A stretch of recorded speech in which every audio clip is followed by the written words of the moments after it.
If everybody could please be seated. We're going to get started here.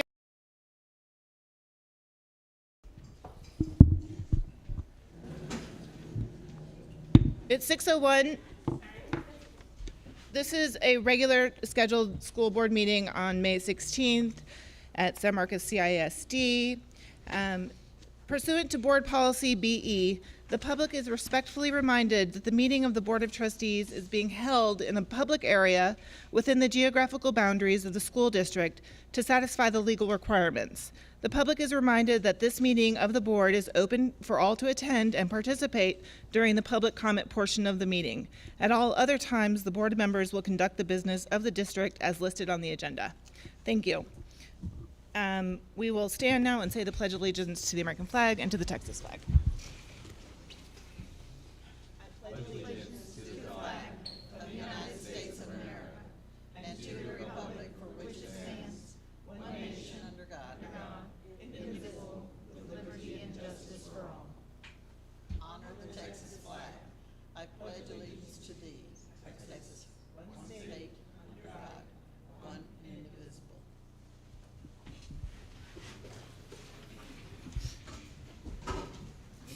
At this time, we'll have public comment. We have 3 people who have signed up. The first is David Savage. Could you please come to the podium, speak into the microphone, state your name and your address, please. And you'll have 3 minutes.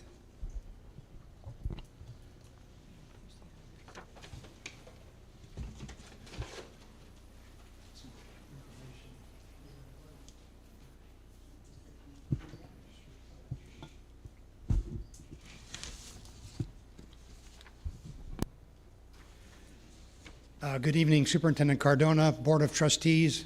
I'm Dave Savage. I'm Senior Director of Project Development for Apex Clean Energy. We have a large solar project we're developing in your district. It's called Aster Solar. It's envisioned to be a 400 megawatt project, which is large enough to power approximately 80,000 homes. We currently have enough land leased for the first 200 megawatts of that project, but I just thought I'd come here tonight to informally introduce my company, myself, and my project, and let you know that we already met with Richard Duval and discussed the project. We also dropped an application by the superintendent's office a month or so ago, and this is just a follow-on to that. This is a binder that just has information about the project, about the company, about how the Chapter 313 process works, the Chapter 313 Value Limitation Agreement, which expires in the end of September in Texas. And that's what we're asking the district to help us with, is a value limitation agreement. And by entering into an agreement like that with Apex, the school would receive funds directly from the project versus having the funds recaptured by the state and then divvied back up to this district and other districts.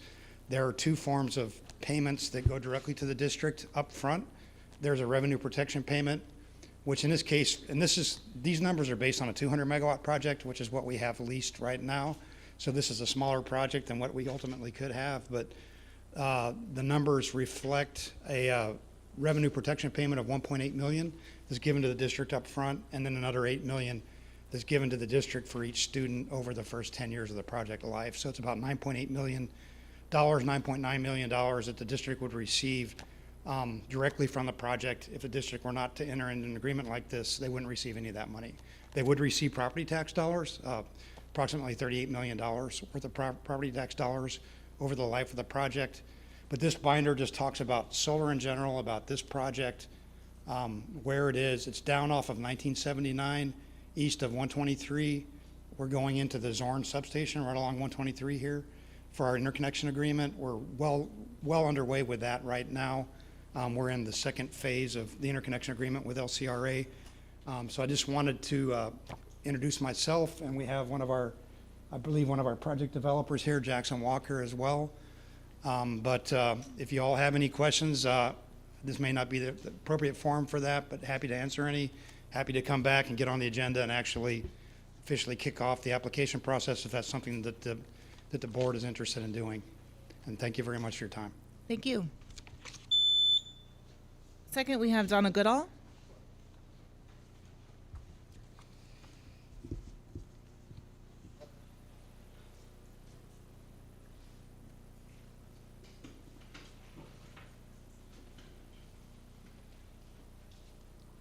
Good evening. I'm Donna Goodall, and I'm here to represent Crockett teachers and staff. I'm Donna Goodall. The past 2 years have been exceedingly trying for teachers. The news is filled with stories of teachers leaving the profession because of discouraging, depressing, and bleak circumstances at school. I'm here today to tell you that the stories are true. It has been very hard. Although all schools exist within the same system, not all schools suffer the same problems. In addition, all teachers must work in the same system, and each principal handles situations differently. At Crockett Elementary, we have been able to withstand and deal with the worst effects of the pandemic because of the amazing leadership of our principal, Dr. Keith Cunningham. Dr. Cunningham has made Crockett a place that is a safe haven for teachers and staff during the unsafe, unpredictable, and unprecedented era of COVID. He has been a vast source of hope for all of us. We appreciate the way Dr. Cunningham listens attentively and helps teachers problem solve with compassion and grace. His calm demeanor and unflappable strength in the face of adversity have helped our students and families as well. Being a parent during the past 2 years has been scary and unsettling. Dr. Cunningham has made sure our families always felt heard, seen, and that they knew that we would do everything we could to respect their values and their concerns. Parents have been more supportive of teachers and staff because of his efforts to make them feel as safe as possible under the circumstances. Without the leadership of Dr. Cunningham, the teachers of Crockett would have joined so many other teachers in feeling discouraged, angry, and alone. We are forever grateful for the home he has created for us here at Crockett. Thank you. And our third speaker is Frank Arredondo.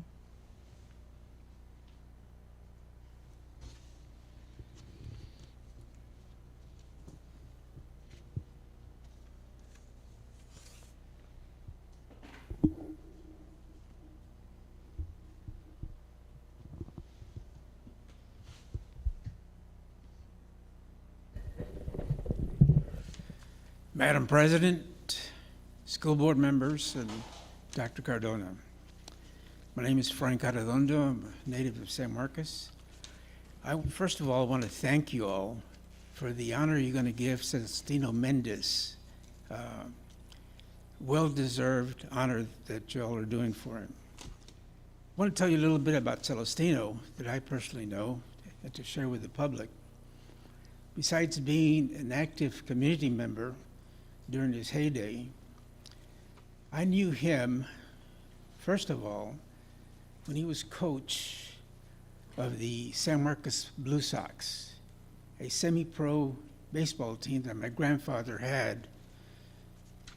And one thing I remember about him, I was young enough to be the bad boy, in the sense that I ran at balls and ran for the balls and helped out in the field.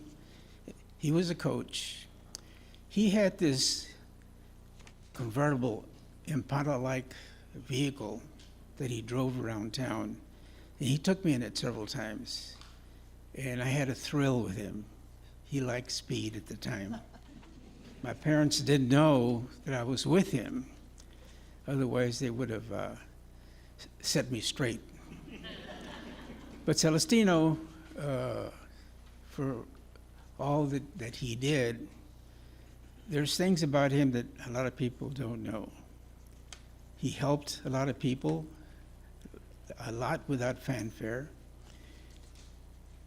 He was a member of the GI Forum here in San Marcos. He also was president of the San Marcos School Board. He handed me my diploma when I graduated from high school. I served with him on Centro. I helped him in a couple of political campaigns that we were involved in. He was a community leader. And one thing that he did as an adult that I really admired him, he helped the students in 1970s boycott because of the way that students were getting treated by the school district. It was very unpopular during that time. But Celestino had a backbone, and he had a voice. And that's one thing I admired about him.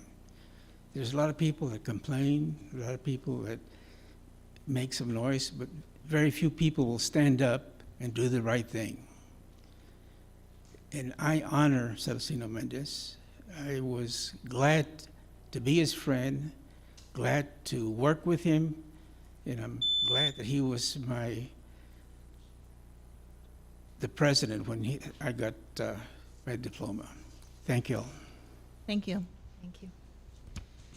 I'm taking some things out of order tonight. I am going to now establish the quorum. We have 6 board members present. Ms. Cantu is not able to be with us tonight. She will be here next month. I did want to do a special roll call that we don't traditionally do on the board, because tonight we are recognizing Trustee Kathy Hansen's 15 years of service on the board, as well as her many years of dedicated service and commitment to the school as a teacher and as an administrator. So trustees, I'm going to ask by name to do a roll call, and we will go down the dais. Trustee Salmi? Here.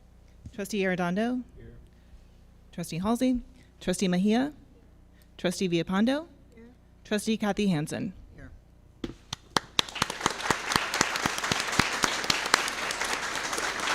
And then on behalf of the board and the district, in appreciation for your faithful service and your many years of commitment to all of our kids and our teachers, all of our programs. Kathy is at football games. She sells tickets for booster clubs. She is there all of the time, and her special dedication to our students in our special ed classes and program throughout the years. We have 2 little gifts for you. Oh, wow.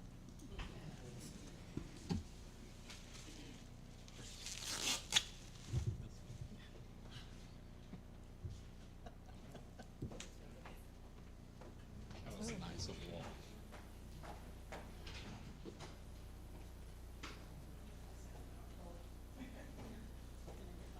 Yes, please.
Okay, and I've asked Trustee Arredondo if he would please read the commendation that we've made for former Trustee Mendez.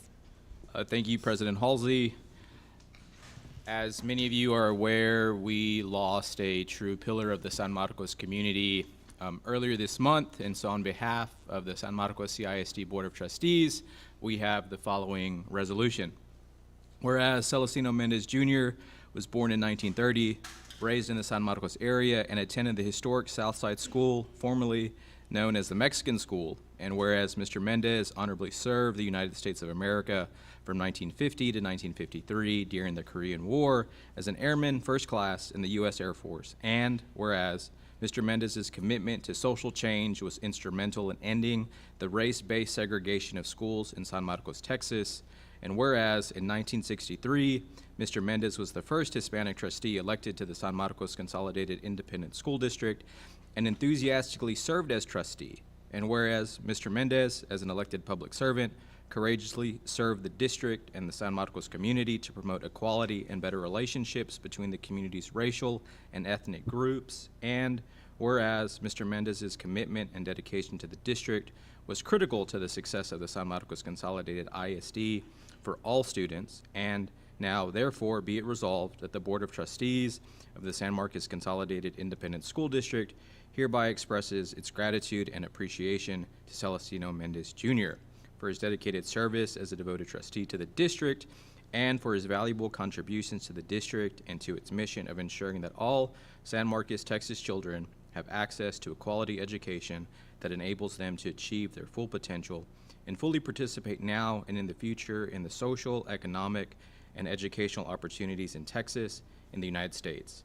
Adopted by the Board of Trustees of the San Marcos Consolidated Independent School District on the 16th day of May, 2022. Do I have a motion to adopt the proclamation as read? I move. A second? Second. Second, Ms. Villapando, for, motion made by Kathy Hansen. All in favor, please raise your hand. All opposed? Thank Can you. we have his daughter and? Yes. Is Mr. Mendez's daughter here? Would you like to come up and take a?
Yep. And this is a super fun night because we have so many students here in the audience who are leaders throughout their campuses, and we're excited to recognize them. I think without further ado, Dr. Cardona, are you going to do the honors, or is it Mr. Underwood? Well, we have two separate, so we're going to do my group first. So about 2 years ago, when all the craziness started with the pandemic, we started a Superintendent's Leadership Council made up of about 39 students initially, representing grades 5 through 12 in San Marcos CISD. They were the first group of kids, as I mentioned to their parents, that I got to see when we reconnected after a lot of uncertainty. And some of these young men and young ladies have been with us since that time. We have some of the students who are graduating seniors: Caleb Williams, Mr. Lau, Jeremy Lau, Maggie Walsh. There's one other I said Caleb. That's because you're going to UT. We're really proud of the fact that he's going to UT and representing us. And we're really proud of Maggie, who's also not only part of the Superintendent's Leadership Council, but also All-State in volleyball, our only student in the district. It's a very rare honor to have All-State players. So we appreciate all our students. Some are continuing on for next year. And to say they've made a difference would be an understatement. They have made a difference in how we think about understanding the stories each kid and family brings into the building, and then building support around that. They're not afraid to give us the good, the bad, and the days we don't want to forget information. We appreciate them and their parents very much. Do want to point out Mrs. Pearson and Mr. Fernandez, who have been instrumental in making this happen. They keep me on track and keep everything going, so we appreciate Ms. Pearson saying, you want to do this, let's do it during COVID, and then she made it a reality.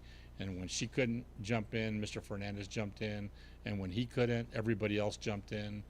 We had people from all over the district speak to the group of kids to get feedback, so we appreciate them. We know they don't want to stay for the next 6 hours, so we're going to bring them up so their parents can take them home. So y'all come on up, students. How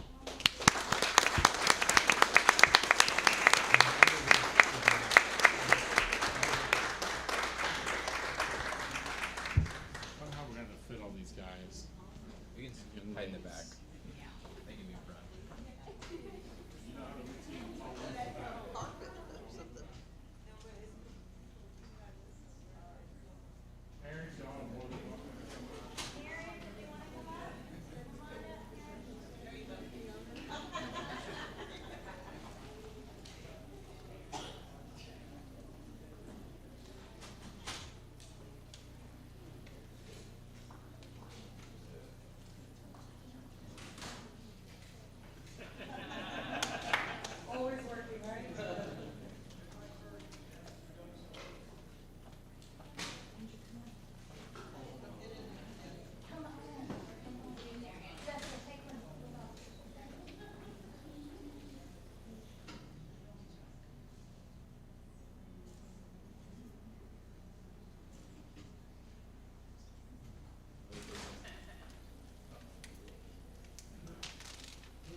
But it's not set up. It's not on.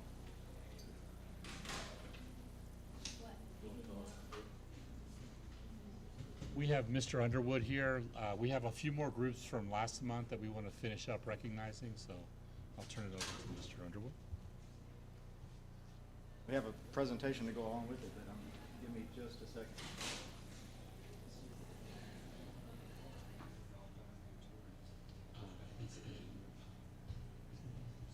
Ms. Bourne?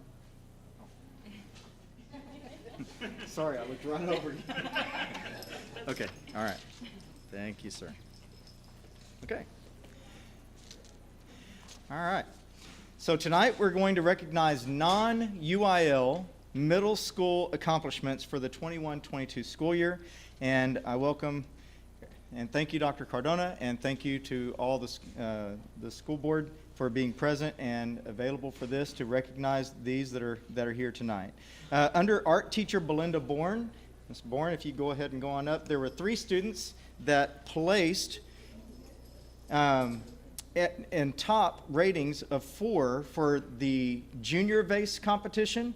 And so they are 8th graders Elijah Rubio Lopez, you can see his artwork there, Dominic Valadez, and Brian Leva Portillo. One student also earned top 10% for their overall division and received a platinum medal, 8th grader Juan Calderon, for this sculpture. So this is Miss Belinda Bourne, their teacher.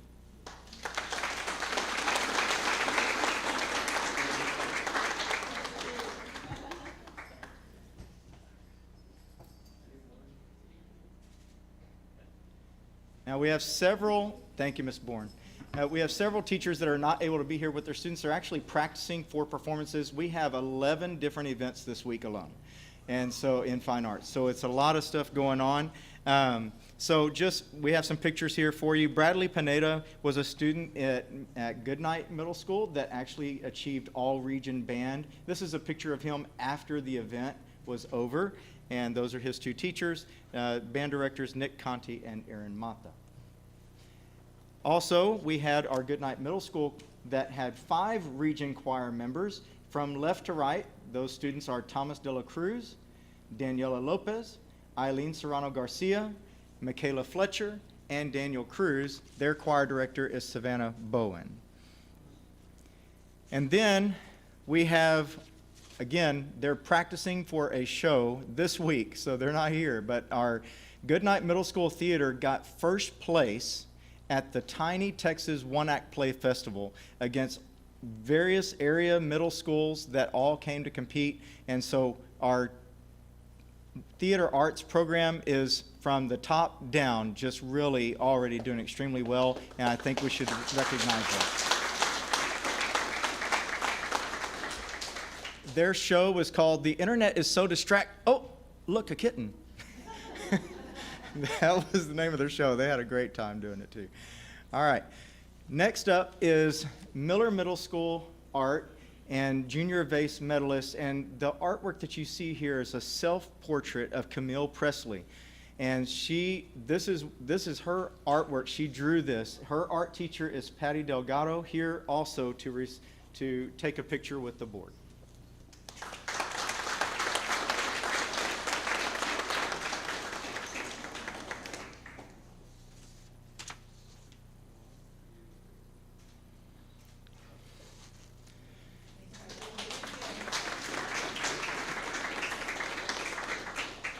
Every time I look at that picture, I just have to look at it more. It's just phenomenal.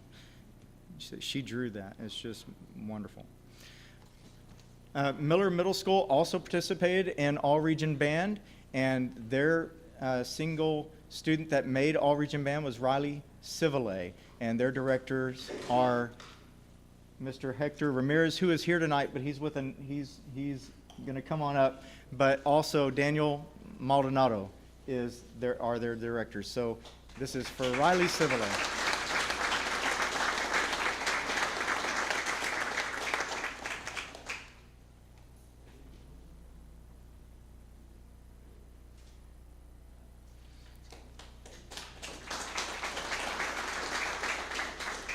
Miller Middle School Choir, like Goodnight, also had members that made the all-region choir. There were 14 students from Miller.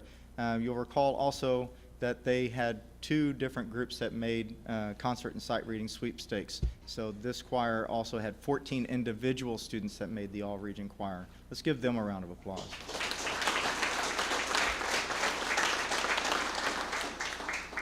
And next up is going to be he's coming back around with the students. We actually have students here tonight, I promise. Okay?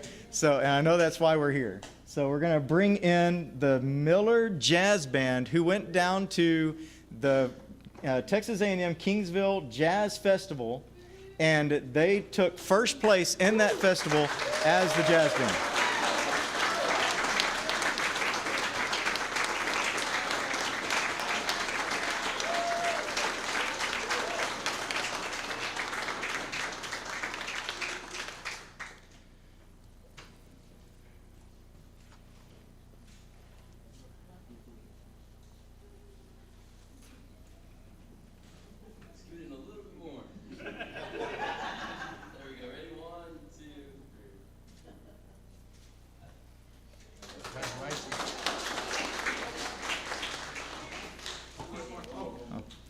They were also in the paper. You can see Mr. Ramirez proudly displaying his copy of the San Marcos Daily Record.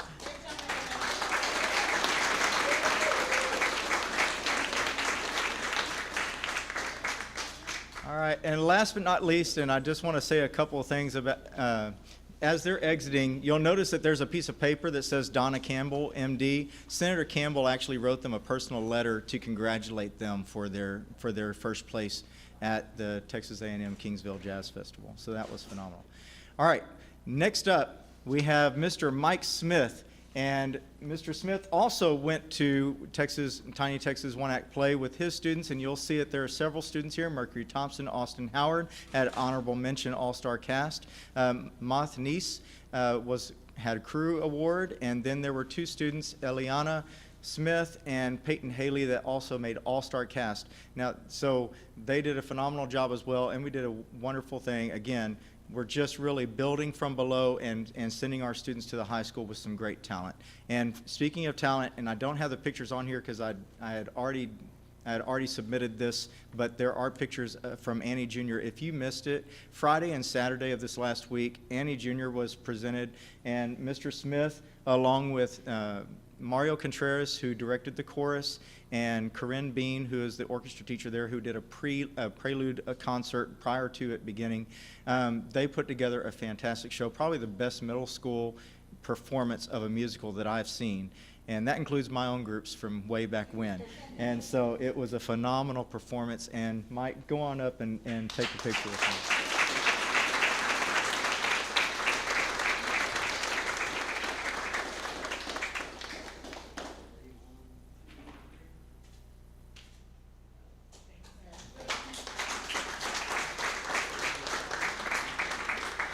And that's it. Thank you so much.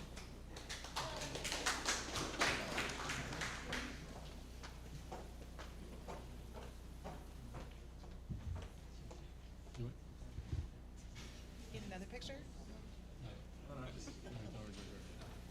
Go. Wanted to make sure.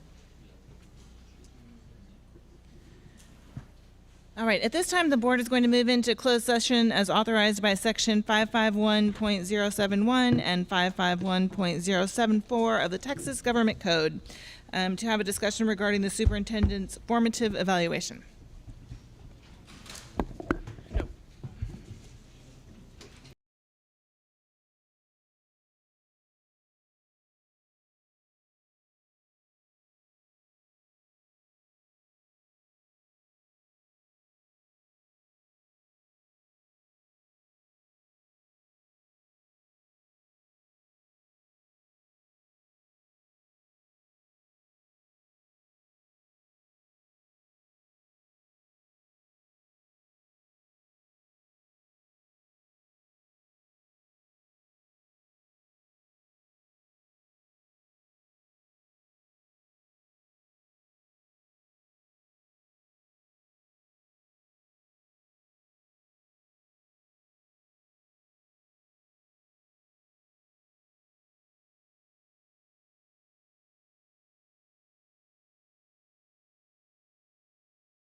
Convening out of executive session at 6:44.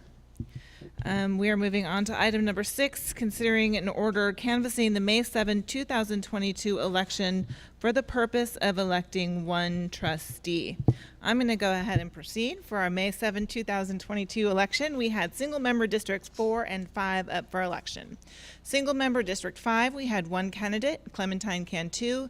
She was unopposed, and we canceled the single-member District 5 election. Ms. Cantu is not able to be with her tonight. We will swear her in at the regular June meeting. Single-member District 4, we had two candidates, Brian K. Shanks and Gabrielle Moore. The district has received the official results of the May 7 election with the result as follows. Gabrielle Moore, 771 votes. Brian K. Shanks, 785 votes. This is making elected Board of Trustees for single-member District 4, Brian Shanks, and Clementine Cantu for single-member District 5.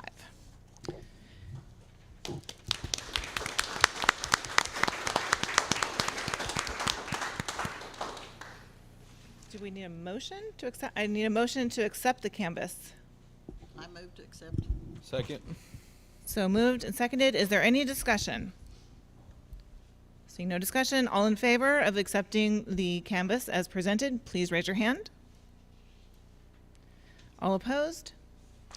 That's 6-0.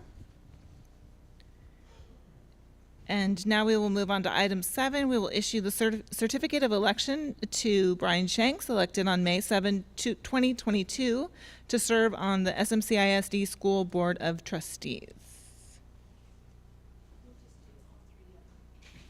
And we will file the statement, officer by elected candidates on May 7, 2022, election to serve on the Board of Trustees, and administer the oath of office to elected candidates on May 7th, 2022, election to serve on the Board of Trustees. Would you come forward, please? Does his family want to join her? In the name and by the authority of the state of Texas, I, Brian Shanks, do solemnly swear that I will faithfully execute the duties of the office of San Marcos School Board Member District 4 of the state of Texas and will, to the best of my ability, preserve, protect, and defend the Constitution and laws of the United States and of this state. So help me God. Thank you.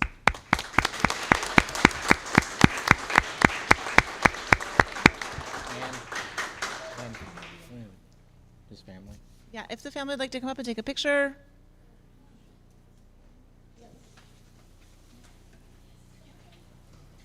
We understand. He's I standing. think we usually Get out of the we way. should get out of the way. Yeah.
Which item are we on?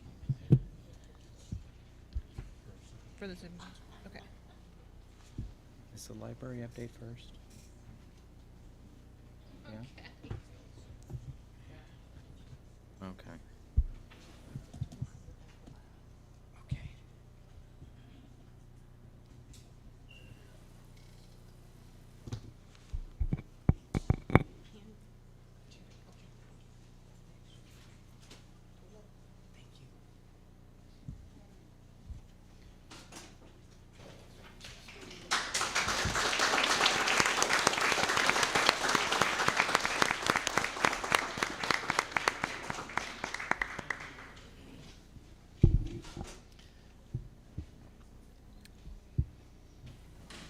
All right, the time is now 6:49, and we are going to move into the superintendent's report.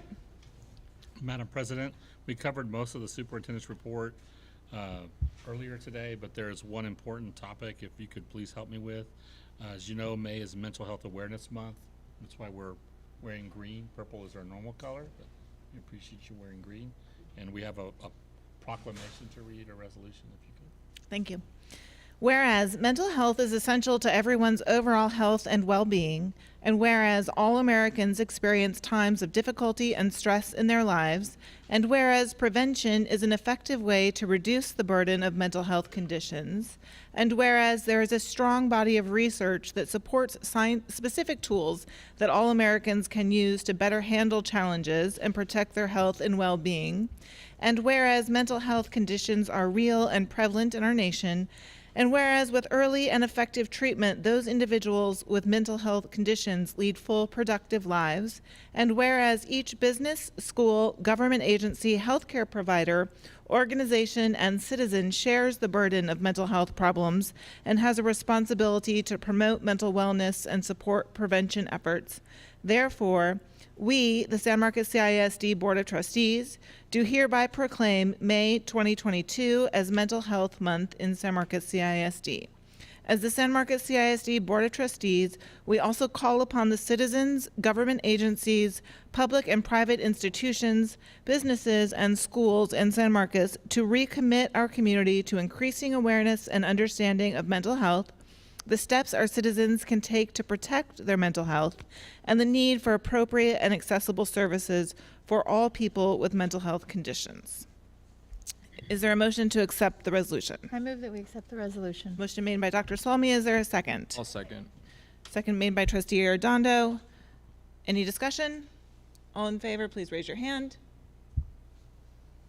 6-0. Thank you. And now we're going to move into our section on reports and information. And first up, we will have an academic update, please.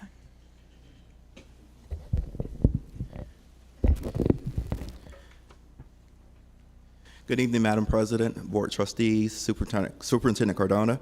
A couple of weeks ago, I had the opportunity to travel to the San Marcos Public Library.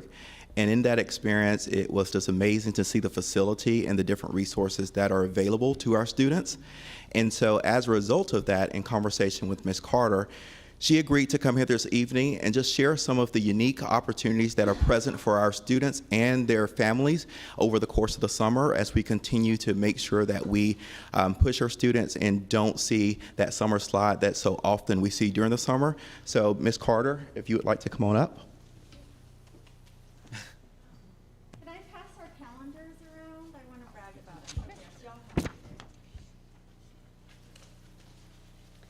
Can I shut this? I'm a little bit short. My name is Deborah Carter from the San Marcos Public Library. Thank you for the intro. And first off, I would like to thank you all on the board for everything you do. As a San Marcos Rattler mom myself, I appreciate all of the work that you do. But today I'm going to talk about a sad thing, the summer slide, which as a community, I know that we all want to avoid. I know as a parent, I'm looking forward to putting school away for the summer. We're ready to trade our textbooks and tests and projects to spending time at the river and on the couch. But unfortunately, many children who don't engage in learning activities in the summer find that they have forgotten things or fallen behind their peers once the new school year begins. And I'm sure as you all are already aware, the summer slide is a phenomenon that occurs when children forget the academic material after the summer break. On average, students can lose months of grade level equivalency in math and reading. And teachers spend the first several weeks sometimes of the new year reteaching the material from the new year, from the previous year. Summer learning loss is cumulative. So over time, it can create a gap of several years by the time they reach high school. Summer learning loss has a greater impact on low-income students, contributing substantially to the achievement gap. And all youth experience learning loss in reading and other academic areas over the summer if they don't participate in a range of educational activities that keep their brains engaged. And fortunately, the love of reading creates a love of lifelong learning and academic success. And even speaking as a Rattler mom point of view, the San Marcos Public Library has long been an important part of the community, the learning ecosystem that we have with the school district. I saw Gloria from Centro, that we're all together trying to prevent the loss of learning in the summer. But the San Marcos Public Library loves our summer reading program. We're super stoked to be back in business after the pandemic. And we know that the community relies on us for a safe space and high quality, always free activities that are fun and educational. So this summer you can expect literacy-focused resources, services, and programs, as well as programs that integrate hands-on learning activities related to STEM and the arts, and fun hands-on activities that support children's passion and interests. And I passed out the calendar because we're super stoked about all of the events. This is just a sampling. It's most of the programs, but not all. You can see we have preschool, big kids, teens, and tweens. And I don't take credit for any of these programs. This is mostly the work of our children's librarian, Miss Ashley Schimmelman, who is amazing and awesome and works all year round planning this summer. It's like our Christmas season of the library. So we'll also host the summer food program so kids can get a free lunch and they can eat there in the lobby with the fresh, cold AC. We're open 7 days a week. We are in the center of town on Hopkins, right on the bus system, and we have free parking. It's easy to get to. And we, as librarians and all the library staff, are poised to inspire the love of reading, which in the end can foster a love of learning. And I think everyone in this room can testify that that is an educational hole-in-one. And before I go, I'm also excited to mention a new program. It's a contest for SMCISD elementary librarians. It's an award for getting kids to read over the summer at the public library. So this is a super nerdy public librarian to school librarian initiative. And we are ready to hand over $1,000 hard cold cash and a big golden colored trophy that we acquired to the winner from the children who read the most at the library. So it's a new competition. It's for elementary school librarians, and they've already been notified. Every summer we get somewhere from 5,000 to 7,000 reading logs already. And children write their names, but this year they'll also write the elementary school that they go to so that we can count them at the end of the summer. And then at the new school year, we will bring in the hard cold cash and the golden trophy. And the trophy has spots for future years. So we're hoping this is the first year of a tradition. And one last thing, our kickoff party is June 3rd at 10 a.m. And that's just a huge day of celebration, and we hope you can make it out. As Miguel Arredondo once told me, it's a certain kind of person that runs for school board, and that y'all would want to know about homies with scales or birds of prey at the library. And if indeed we have any board members present who are children at heart, please feel welcome to check out our programs this summer and our summer reading program party. And again, thank you for all that you do for the community. Thank you, Ms. Carter. I think I've said this before to some people, but we really treasure the resource that is the San Marcos Public Library, the learning opportunities it offers not only to small children, but to teenagers, to our adults. And when I was a very young mother with little tiny babies and was fresh to Texas and knew absolutely nobody in town, the very first place I went was traipsing off to the San Marcos Public Library for story hour during the summer with my sometimes cooperative children. And I met wonderful people there, the staff, and also friends that I still am friends with and my children have been in school with now for years. So thank you for all y'all do. Ms. Halsey? Yes, Mr. Arredondo. Thank you, President Halsey. Just to echo Ms. Halsey's sentiment, but also just to communicate with district staff, I know that the San Marcos Public Library year-round offers numerous resources not only to children, but to parents, GED classes, bilingual classes. So whatever we can do to amplify that programming for our constituents, I think would be greatly beneficial to all stakeholders and all ISD families. So whatever we can do to amplify what they're doing, please. Thank you. Thank you.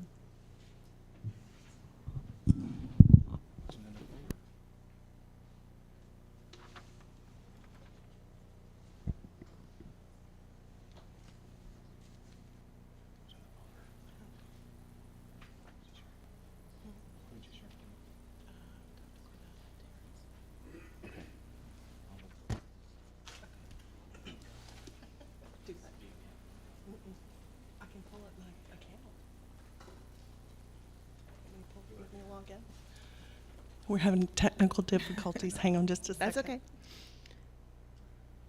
Do you want us to get to the equity audit while we're in? Yeah, and the technology's working. My presentation's not there, so. Yeah,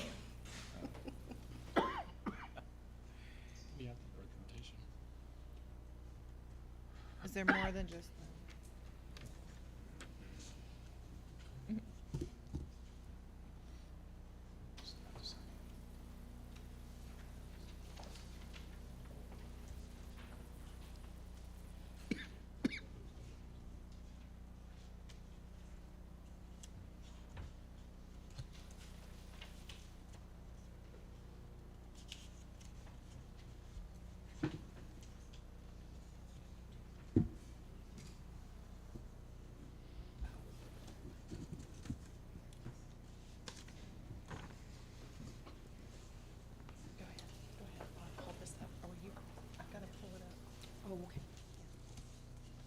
Good evening.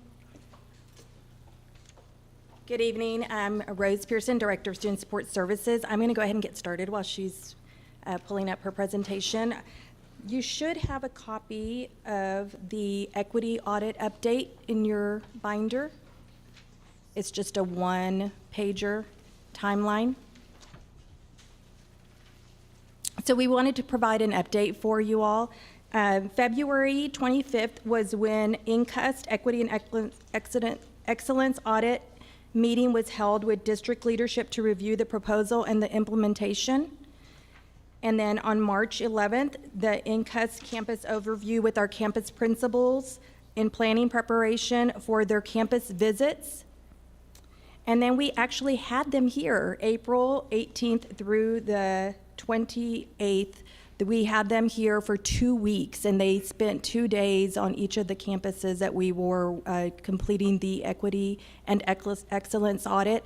They had focus groups with our parents, and many of our parents were part of those. I actually found out that someone that was a dear friend of mine was on a group. I had no idea. She said, "Oh, I got to be on this group." But we had parent groups, we had student groups, focus groups, and we had teacher focus groups. And then they also did classroom observations during that 2-week period. The principals all reported back that it was a great process with INCUST and that everything went very well. And so the next step will be for INCUST to provide a comprehensive overview report for us. And right now it is projected for that presentation to be held in August with our school board. And in preparation, moving into the 22-23 school year, we will be working with the INCUST Principal Certification Program, and that will be individualized for each one of our principals. They will work with INCUST. They will also be taking courses that are doctoral level courses, and the project would be specific to their campus. So the equity project will be specific to an area of growth for their particular campus. We're very excited about that work. That'll begin this summer. And in addition, we also have Mr. Sanders who would like to come up and talk about the next steps as well. Can I ask a clarifying question before? So I know we started this process earlier, and with the campus visits, are we now looking at the data again for the campuses that we already looked at the first time? Are we looking at every campus? How's that working? So we just did the campuses that we did not do for part one. So this Okay. was part two. So it was the campuses that did not participate in it last year. But what's very beneficial and just a super positive moving forward is that the principal certification through the equity and excellence training will be for all of our campus principals. Okay, so they're essentially taking the information that we got in the first round and putting it together with the information that we acquired in this second round, and then analyzing that and working through all of that, and then we'll provide the training to the principal at every single campus.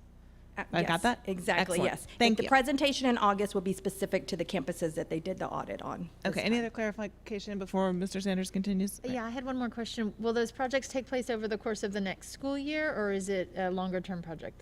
It will be the whole school year. Okay, Yes. Mhm. thank you. Thank you. As part of the work that was started with the first audit, one of the recommendations was to have more voice from our students, from our teachers, from the community. And so what we've done, and we're in the beginning stages of this work, but it's exciting work, is the creation of an Equity Advisory Council. So this is one of the tasks that I'm working closely with Ms. Tasha Fennell, who is one of our teachers here in the district and also a parent. She's actually leading this work, and I am, I guess, supporting her with this work. Some of the things that we're looking at, of course, is just making sure that through the equity that we're looking at access to student courses and programs, making sure that when we look at our students who are taking our advanced courses, that we do see representation across the district of our demographics. Earlier in the year, information was shared as to the diversity of our teaching staff and making sure that that matches our student demographics. So we will be working closely with HR and other departments and the recruitment of more diverse teachers to join our teaching force. We have a number of different issues and causes, as well as engaging families. Many oftentimes who have been marginalized, to make sure that they have increased access to information, because a lot of times decisions are not made, and it's because you don't have access to the relevant information. So in addition, we also have here, there's the supporting of LGBTQIA2+ students. So these are all things that our students have shared with us that are concerns in the schools. And so this will be a group that we spearheaded by, we hope to be led by our students, by faculty members who are interested, community members. But I'm going to ask that Ms. Fennell, if you have anything to share about some of the work that we're already engaging in, that you do so. So, hi, my name's Tasha Fennell, and I am a parent to 2 children in the school district. And I've been working with Mr. Sanders monthly, just trying to get an idea, platform of like what this looks like. So we've discussed things such as safe spaces, right? Like we have schools and we have opportunities for students to see counselors or SEL, but sometimes that isn't necessarily safe if you're not familiar with the person or they don't look like you do. And so the conversation of like affinity groups or opportunities to have conversations with other people that are relatable to them, not just skin deep, right? But situations, circumstances that would also help you be relatable to have a conversation. Being able to be a part of the community with events such as the MLK Parade, Juneteenth celebrations, things along that nature, also to include our very small demographic of 4% African Americans in the San Marcos School District. Also wanting to promote HBCUs. They actually have an HBCU day that they celebrate, and it is in the month of September. And so just highlighting and having that conversation about HBCUs and HSIs, Hispanic Serving Institutes, historically Black colleges and universities, because that is the demographics of our students, right? So we want to educate them on opportunities that are available to them about these schools, because Texas State is an HSI, never knew that, right? Texas A&M, San Antonio. So there's a lot of things I feel like pulling in that group to show different steps or process of leadership and growth. I also feel like being authentic in the approach about this conversation. It's uncomfortable, it's different, it's challenging, but it's time, and I know that we're capable of doing the work. And professional development. So having conversations with the people in charge of the students to help us make decisions personally, how we can relate and talk to our kids. So I think it's important to understand that professional development is not just at the beginning of the year getting your hours in and being done, because the work is continuous. And the students that we service and that we work with need different things at different times. And so being accessible and available to them really makes a difference. So I am from San Marcos, born and raised. I have a lot of family ties, community ties, and I've been talking to the community about this committee, advisory council, this group. And surprisingly, everyone really likes the idea, right? They think it's cool that we're having a conversation about putting together a group to have a conversation about the students and the people that we serve. Because ultimately, this just wouldn't affect the kids. It would affect us adults, us as educators, and our community as a whole. And I've been in contact with the Dunbar Heritage Association to also consider and talk about like scholarships for different programs. We have a lot for like colleges, but maybe having a conversation for like trade schools, cosmetology, barber schools, other options, because at the end of the day, we just want you to further your education and have something matched with your name. So the more education you get, the more opportunities you will provide for our students and ourselves as a community. Thank you. I really appreciate the conversations around the HSI and the HBSUs, and I think that that's critically important for kids to know that those resources are nearby this community, right? And so I think talking to our College and Career Center about that, making sure that our Gear Up coordinators are aware of those opportunities, because they're life-changing opportunities for many students. And the other question, and I appreciate your commitment to this, because I know it's personal and I know it's professional, and I really thank you for that. And Mr. Sanders, I wonder if there's a way that we've talked about this previously, and I don't think the change has ever been made, but I've heard from a number of students and a number of teachers, or parents mostly, about the registration process for students, and that we have sort of a limited, maybe a binary selection criteria that you can identify in. Maybe if we could look at making that initial registration process even more open and more inclusive, so that students are allowed to identify how they want to be identified. Because I've heard of students identifying under one name that's on their birth certificate, and then there's not an option for them to give a go-by name, right? And so when they're in the classroom, the teacher only knows this name, and that creates tensions and things that we could maybe alleviate if we just had more information. And so I would love to have y'all look at that and see what we can do to make that also more accessible. Okay. Does that make sense? I'll look into that, yes. Okay. I'll look into it. Other questions? Great. Thanks for your good work. Thank you. Okay, good evening. Sorry for the delay. My name is Debbie Smith. I'm the Director of Advanced Academics. Good evening, Board, Ms. Halsey and Dr. Cardona. I'm going to talk to you tonight about the College Board Suite of Assessments. So we're looking at growth reports over time, as far as with the cohort. We're doing it by cohort, and I'm going to do it in a way, there we go. I'm going to do it in a way that will show cohorts that have taken the same test over time. So it's not going to be the entire cohort that tested, but the ones that took PSAT 8-9, then they took 10th grade, then they took 11th grade, and so on. So that's what we're looking at, continuation. We're also going to look at some pairings. So the paired is a short-term growth, so it may show comparison between two tests that they took. Those are typically larger numbers of kids that did that, but we do have cohorts of those that took all of the tests. Okay, so looking at the chart here, you'll see, and I've got, basically this is set up the class of 2021 through 2025. So I'm going to go in more detail on the first couple of slides, and then I'm going to, the same information kind of is on all of the slides that you have in your board book.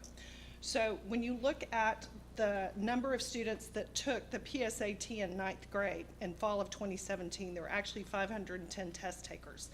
The growth charts that I was able to pull, the growth reports, is only looking at 142 of those students, because those same 142 students also took 10th grade NMSQT, 11th grade NMSQT, and then rather than spring 11th grade SAT, we gave them a fall SAT because of 2020, which we don't like to talk about.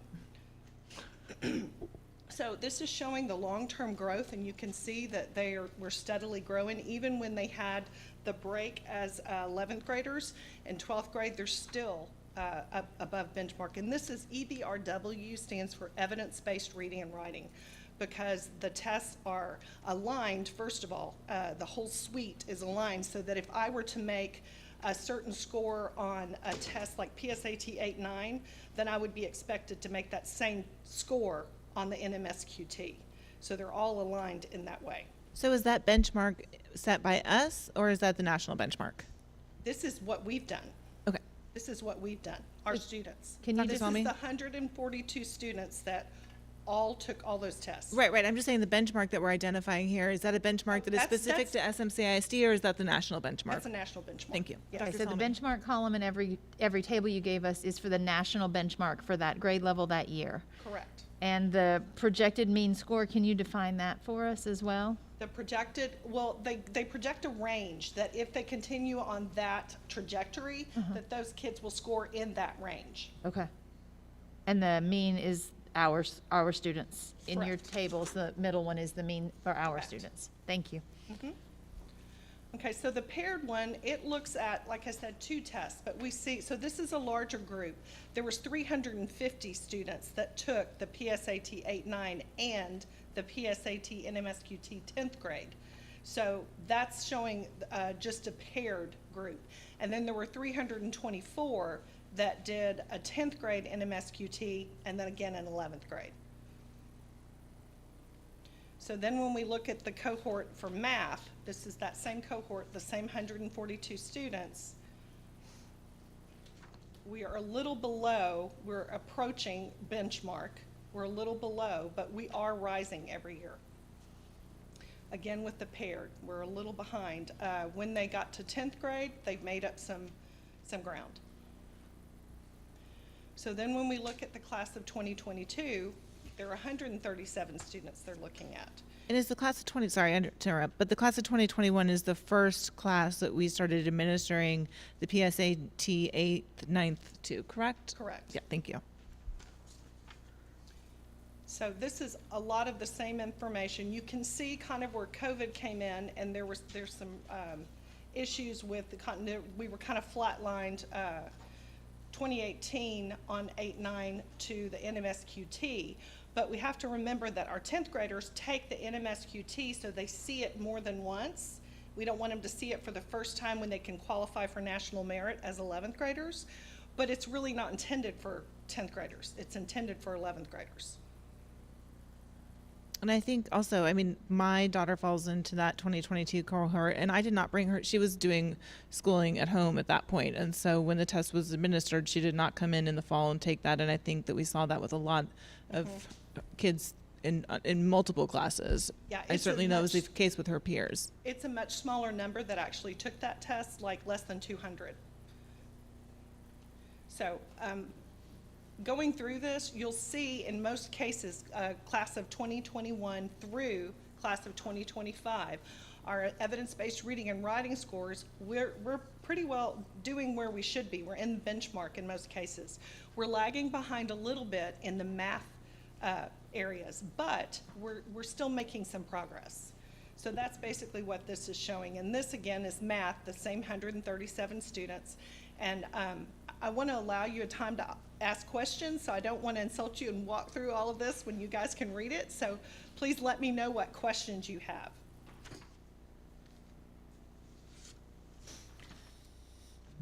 If you look at 2023, they're only looking at 119 students. So I guess my question would be, what's your analysis of this data, and what are your takeaways, and what are we going to do in response to this? Well, I think we're already starting to do it. We're looking at how we can bolster up the math for one thing. That's one thing that we knew was a problem. Nationally, it was a problem, especially after COVID, because we just got behind. So trying to get into those courses, making sure that in flex period, we're doing some prep stuff, because the schmoop that we got kind of helps with the prep. Kids can do Khan Academy. It's finding that space and place at the high school and middle school so that it becomes a kind of a weekly event. It's something that they do 10 or 15 minutes maybe as a warm-up, and that's what schmoop kind of allows for, so that they see it repeatedly and they know what kinds of things are going to be on the test. It's that repetitive piece, I think, that helps the most. That's great. And I've seen this week come out with the summer school schedule for the high school that they're offering juniors an advanced track. So there's credit recovery, there are other alternatives, but there's also for juniors who are going to be seniors next year, the option to get a jump on their senior year classes, which I think is terrific. And those kids really need that going into their college application year. And I know also that Gear Up has a boot camp of sorts. Yes. A college career boot camp planned as soon as school's out for those cohorts to get their planning and their materials in the works before they hit the summer slide. I'm wondering if we have any information. I know this year that a lot of colleges relaxed their requirements in terms of SATs and ACTs. Do we have a forecast for that next year? What I'm hearing is that most colleges that have kind of let that down and not taken the SAT and ACT are running into a problem where more kids are having to take those remedial classes. And that's not a statistic they like to report. So everything I'm hearing is that more colleges will probably require it again rather than less. There could still be a few that don't, but I think the major universities are definitely going to continue to require it. So I would ask that maybe we think about offering one more. I know we did the one spring period where we had students being able to take the SAT this spring, but maybe as a district we could offer another opportunity in the fall for students to take the SAT before those deadlines. We did that the year that we could not test in the spring, but we can add that to the contract so that they get an SAT in the spring. We can look into the cost of that for the SAT in the spring and then having them take one again in the fall as seniors. I think that, and reminding them throughout the summer that, you know, this is happening, this is real, the clock is ticking. And that would happen. You usually have 2 dates a week apart that you can select. A lot of times schools want to do it on the same day as PSAT, but sometimes you can push that off if that's not a good week. But we'll look into that. Great, thank you. Trustee Arredondo? Thank you, Ms. Halsey. Just as a follow-up, I appreciate you sharing how at the high school in particular, different departments and subjects are building this SAT, ACT prep into and embedding it into the curriculum. I'd be very interested in knowing how after the summer, after teachers come back, after y'all plan, y'all scope and sequence, what that actually looks like. Individually, I would love for us to offer like an actual SAT, ACT prep course, but I know that there's only so much time in the day to get so many credits. So whatever we can do to provide and embed those opportunities to students who are just going to their regular classes, I'd be interested in knowing more about that and what kind of intentional way that is being implemented at the high school. I'll work closely with the high school staff to see what exactly their plan is and how we can enhance it or how we can make that work. Awesome, thank you. Mm-hmm. Any other questions? Dr. Salmi? Thank you. Thanks for this information. It's very thorough. I am also interested in a comparison of the scores of students who did not pass through all levels of this in San Marcos, right? You're presenting us with the cohort, which I think is extremely valuable, right? These are the students that we've had and we've trained throughout all 4 years to lead up to these tests and all of the times that they've taken these tests. I'm curious how those other students who took the test in their senior year compare. And does that demonstrate something that we're doing right or something that we can improve on? I think that there might be some value in comparison of that data. So I have some numbers on like junior year that I pulled and comparing us like to the state. Let me pull the right report. Here it is. So like our 11th graders in 2019, and then I have them in 2020 and 2021. 2021, I believe, yes. So the district had a total score in 2019, our 11th graders, 911. The state average was 955, that mean. And so then in 2020, that's when we had less than 200 kids that participated. Our mean score was 915, and the state average was 993. And then in 2021, we had double that, into about 342 test takers, and our mean was 886, and the state was 947. Do we have this current year cohort of juniors? I do not. I don't know why it wasn't available. I'd like to see that. No, it's not available because it'll be in the fall of 22. We did it in the beginning of the school year. It was fall of 21, the beginning of the school year. I'd like to see the spring numbers, but you can send them. Well, this is PSAT and MSQT, and the spring numbers would be SAT. Right. But I can share that with you. I'd be interested in seeing that comparison. Okay. So. Do you want to see that over time as well? Yes, please. Okay. Anything else, Dr. Salmi? No, that's all. Thank you. Any other questions? Thank you. Appreciate it. And we will now have the end of the year SHAC report.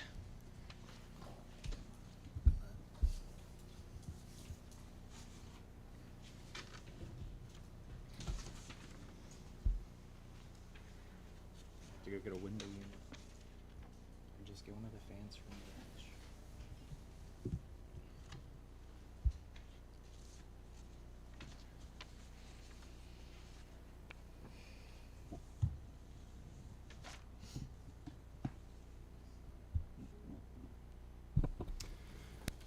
All right, good evening. Good evening, Interim President Halsey, Superintendent Cardona, trustees. Welcome, Mr. Shanks. I wear many hats, and today I wear our SHAC co-chair hat to give our end-of-year report on everything that we've done. I'm here with Jennifer Vogel, my co-chair here. This year has been a busy year for us, and we'll go through some of the things we've done. Just to restate our mission is to coordinate, educate, and support the district, including community efforts promoting the physical, social, and emotional well-being of students, staff, and families. We have 4 core meetings each year. We have numerous working group meetings that are ad hoc that happen that really move the work that we do forward. And finally, we have this annual report at the end of the school year that we present. So what do we do? In 2021-2022, we did a review and implemented the CATCH curriculum district-wide. From a post-pandemic re-engagement perspective, we put in place the district-approved wellness policy. The implementation of FitnessGram as a funded program in our budget and consistent program to measure student physical education, activity, and wellness. Our SHAC met all requirements of House Bill 1525 and implemented practices to remain compliant. And completed a review of the health curriculum and submitted to the trustees for evaluation and approval. It'll be later today. Sorry, it's on its way. Checks in the mail. All right, so that's what we did. We also always give a preview of what we are planning for next year. So next year on our plate, we've got a new slate of members, and all of you have been presented with our new SHAC members that are candidates that need to be approved by you guys. So in your book, you should have that list. They're also presented up here with parentheses, capital new, in parentheses in red there. So once you guys approve them, we'll start our orientation and getting them ready for work for next school year. I think we've had Laura Garnett and Matthew Ferreira had withdrawn their application. That's true. And so I think that was maybe in your board book, but it wasn't corrected on the slide. there you go. Thank you. So what are we focusing on? We're going to continue to address the mental health issues related to COVID-19. We're going to focus on bullying awareness and prevention in coordination with the T-SHAC, which I'm a member of, which is the Texas SHAC. We're going to continue advocating for a health coordinator position or positions that allow for consistent focus on the health and well-being of the whole child across our district. And we're going to complete a mandated review of campus improvement plans per the state legislation. So we do still have some legislative work that we have to complete that is on our agenda. And that is our report. Questions, comments? And oh. Hi, I'm Leslie Adamson. I am a teacher and coach at Miller, and then I'm also the PE coordinator of the district. So thank you for having me. Just reporting on the fitnessgram, we did complete the fitnessgram testing at all of the schools, and then we have a planned professional development in the fall for all of our PE teachers to analyze their data and set new goals pertaining to their campus data for the following school year, and we'll get that to y'all. I think you guys did an exceptional job this year of getting that fitnessgram information out to parents, because I got the message multiple times from multiple coaches in my children's various activities. And so enlisting those coaches, I think, was terrific. So, and I'm especially appreciative of the work that y'all do. I know it's hard and I know it's often thankless, but it's really critical. I always explain to people that the work of the SHAC is the work that gets done in the district in between the core academic courses, really. So thank you for that. I have questions, but I'll see if any of my colleagues have questions before I launch into mine. Trustee Villalpando. Names of those that we don't have to vote on them. What did you Oh, the new members? Let me get my eyes on here. That withdrew. Oh, that withdrew? Oh, I'm sorry. Laura Garnett and Matthew Ferreira. Yes.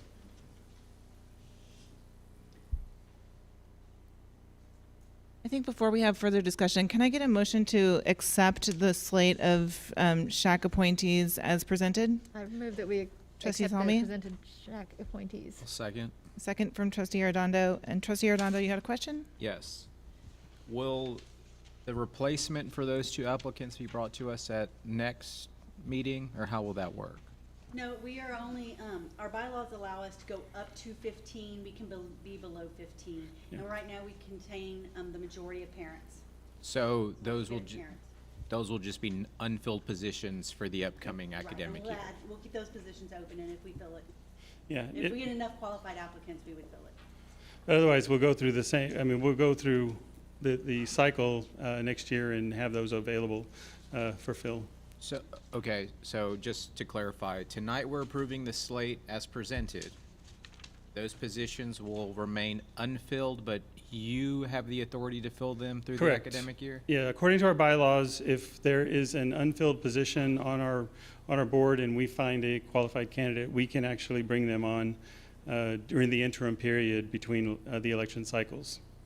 Okay. I do have a question, another Sure. question. Thank you. The district employee SED, what does SED stand for? Oh, social emotional development. Yes. Oh, thank you. And that's, okay, and so We're that's just gonna be, changing out Yeah, from April. April has been there for many, many years, and so She'll still be a she'll be participating, but Jenny will be our point of What- contact there. what's Jenny Parker's job in the district, just out of curiosity? She's a counselor. Counselor. Emotional counselor. Thank you. And she's also been on, Yeah. she was also on the SHAC for many years. Okay, thank you. Of course. I noted that Mr. Ferreira is a licensed therapist, and I think that having somebody with those credentials and experience on the SHAC is really great, and I hope that we can find somebody to fill that seat that has a similar background. Can we make that a part of the motion if there's interest from Dr. Salmi? I think it has to be changed in the bylaws of the SHAC to Correct. make that kind of And you stipulation. guys have to vote on that too. Right. But I would be interested in making that an official part of the SHAC going forward, so that could be a note. That it, and I had a couple other questions. Did we do the YSB this year? We did do the YRBS. That's it. Thank you. All of my acronyms. I think that information was, it's on our Sent- website. Yep. We also did distribute it. Yep. I don't remember seeing it. Could we get a copy sent to the board members, please? Definitely.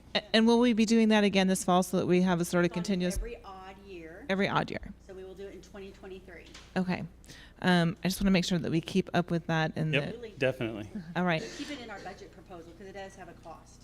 Yeah. And then I had a couple other comments. I know a couple years ago we had a training with some of the administrators on trans inclusivity and working with our trans students specifically. And I wonder if SHAC this year might take up some of that work, and specifically in looking to ensure that we have materials, because this is something that came out of that training. I spoke with a librarian who said, I never thought about the fact that my library doesn't have any books to support students who are non-binary, identify LGBTQIA, and she really, that was an awakening for her, and she made a special point to make sure that she was filling that need. And I think that we need to make sure that we're filling that need across the district, and not just with our LGBTQIA and trans students, but also that we have a very diverse student body. We have families that look in many different shapes, forms, configurations, and I would like to make sure that we have those materials that support all of the kids. And it feels to me like SHAC might, working with administration and some of our other departments, look at that and make sure that we are doing that. And I think, what we do definitely, we can definitely take that into consideration. The issue is always all of these programs, most of them end up having a cost, and so we end up having to present that to make sure that that is something that we have a budget item for. Since we didn't consider it in the budget that we submitted this year, we would have to kind of look at that and then see if there's something we can either move around, if there is a cost associated with it, but we can definitely research it, find out what's available, and then present it to you guys if there's any type of a deference change to a budget that we need to consider to make something like that, to include something like that going forward. I would very much like to see that information. Halsey. Trustee Ardondo? Yeah, just as a follow-up to Ms. Halsey's comment, individually, if there were any type of budget amendment that would have to come back to this board, I'm fairly confident that there would be advocates up here to allocate those funds for an initiative such as that. Secondly, and this is not connected to the appointment of School Health Advisory Council members, Ms. Vogel, and I apologize to put you on the spot tonight, several years ago, health was a required course in the ISD, and a board prior to my election, and I think the election of most of my colleagues, decided to get rid of that local requirement because it was no longer a state requirement. Can you explain to the best of your ability what that was or why that happened? It did go away as a state requirement, and then we as a district under Monica Ruiz-Mills continued to keep it as a local credit for 3 years. But the taxing of the academic area and the other areas, we decided that it was best to not make it a local requirement for graduation.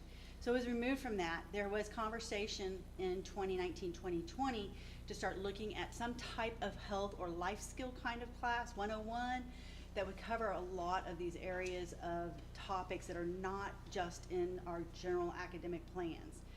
The bullying curriculum, some of the SELs, some of the, certainly some of the things you've spoken about tonight so far. And that was something we could do. We've kind of had some change in leadership. We've also been through pandemic and struggling with a lot of issues. But I don't think that's off the table. We've been talking with teaching and learning about that was a thought process, and hoping that maybe we can see some of that more conversation evolve over this year. And looking at like a skill 101, 8th grade, maybe a high school curriculum. Yeah. Wonderful, and it's so, I'm relieved to hear that, and I'm excited that the administration has already taken steps to have those conversations and explore that. I don't know where my colleagues are on this issue individually. Whatever we can do to accelerate that process and make that a priority. You mentioned the pandemic, and I think the pandemic, depending on who you ask, disproportionately impacted certain communities, its severity, and a lot of that was connected to underlying health conditions. And so emphasizing healthy lifestyles, good diets, physical fitness, et cetera, right? So in direct response to the pandemic, we should all endeavor to be healthier to not be susceptible to airborne illness. Secondly, I think some of the things like bullying or the topic that Ms. Halsey referenced, I personally see a required health course fitting a lot of the things that we try and do in the district that unfortunately is relegated to posters or theme weeks or morning announcements, which who actually hears what is said on the morning announcement every day, right? Just being honest. And so when it comes to social emotional health, when it comes to creating inclusive spaces across the ISD, I see that health class being like a catch-all for those topics and subjects and those efforts and energies. I know several years ago it was Dr. Cardona's kind of pet project to talk about vaping and the effects of vaping, right? And so again, time and time again, we've seen these passion projects or these initiatives, again, be relegated to posters and PSAs on Facebook. And again, that isn't... Flex time. Yeah, exactly, flex time, right? So just as a preface to my colleagues on the school board, at a very future board meeting, I want this board to be agendized to have that conversation of what bringing a required health class back to the ISD looks like and what the administration would have as an implementation plan if that isn't this upcoming school year, but the one immediately following. So. And if I may, ladies and gentlemen, I mean, we are an extension of you all. And so we appreciate any input, any direction into anything that really is, helping us and helping, our students, our faculty, our families as a whole in the health area with SHAC. So, I mean, anytime you have ideas, even out of cycle, you can reach Ms. Vogel and I, and we would be glad to address anything and bring it up and do the research and then bring you the information to make decisions on. Thank you. Dr. Salmi? Yeah, I just wanted to mention that we do have a very good health teacher up there with you guys right there. And have a good health class certainly at Miller Middle School. So thank you for your work teaching the health class there.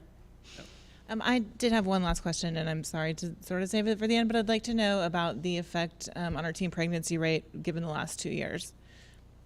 In the 1920 school year, we were pretty consistent. We only lost a few weeks of school that year, end of 2020 spring. 2021 has been a tough year. Just like we've seen in our general ed population, all marginal populations are suffering from returning to school and staying in school. They are facing a lot of family, trauma and hurdles that are really very difficult to overcome in a standardized kind of learning environment. So our numbers, we've seen a lot of numbers come in and they've gone out real fast. And we hope to address that. We're really having a lot of meetings to discuss how to bring back some of these marginalized populations, the teen parents, and how we can best meet them. And I think there's some concepts going on with Phoenix redeveloping things, and we're going to develop kind of a liaison period that our teen parents will come back in and we will do the work more one-on-one with them in our center and having them do a transitional time to help them transition into Phoenix, to give them some comfort zone and one-to-one relationships that will help make them stick to a long-term academic plan. And so do you have a rate for the 2022 school year for first time and repeat teen pregnancies? Our repeat pregnancy rate really remains under 1% at the time. Great. We do not have the full rate of what we are at this moment. That data will come in October when it locks in the PEMS numbers for this year. And we are looking at probably a lower amount than ever because our kids did not return. So I'd like to see whatever data that you have on that before October in terms of your best estimates in what we can say, like why students exited. And if it's a ballpark range so that we have a sense of what it really looks like in terms of how we, move forward with any health curriculum, any planning that way. And if I may comment, this is really, probably one of the strengths that the Phoenix program, from an opportunity perspective, can bring to someone who is struggling and trying to at least accomplish getting their credential. So, I think it's very important. I speak as a parent.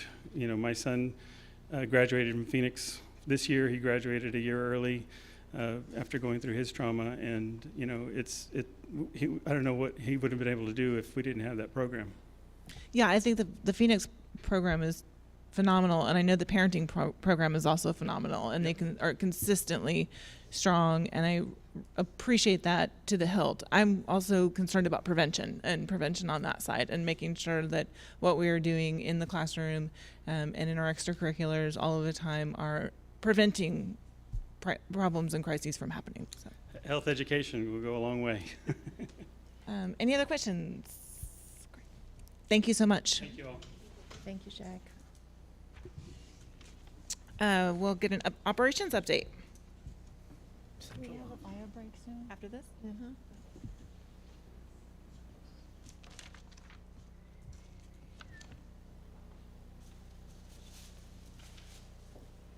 $20 million sample office. Okay.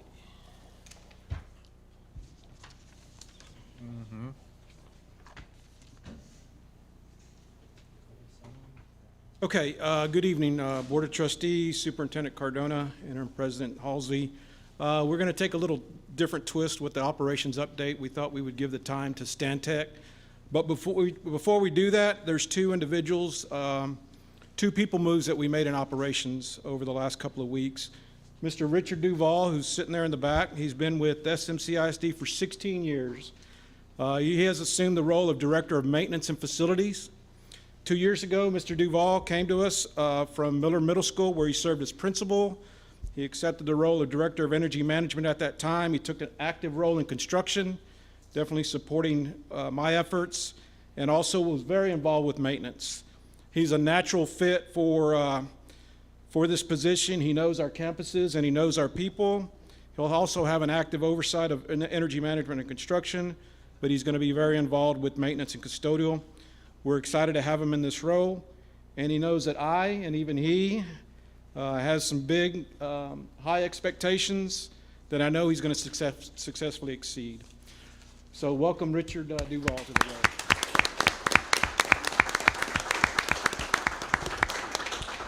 I was going to put him on the spot and ask him to make some comments, but he said he'd probably beat me up after the board meeting. But also, Miss Melba Perez has accepted the role of Director of Child Nutrition.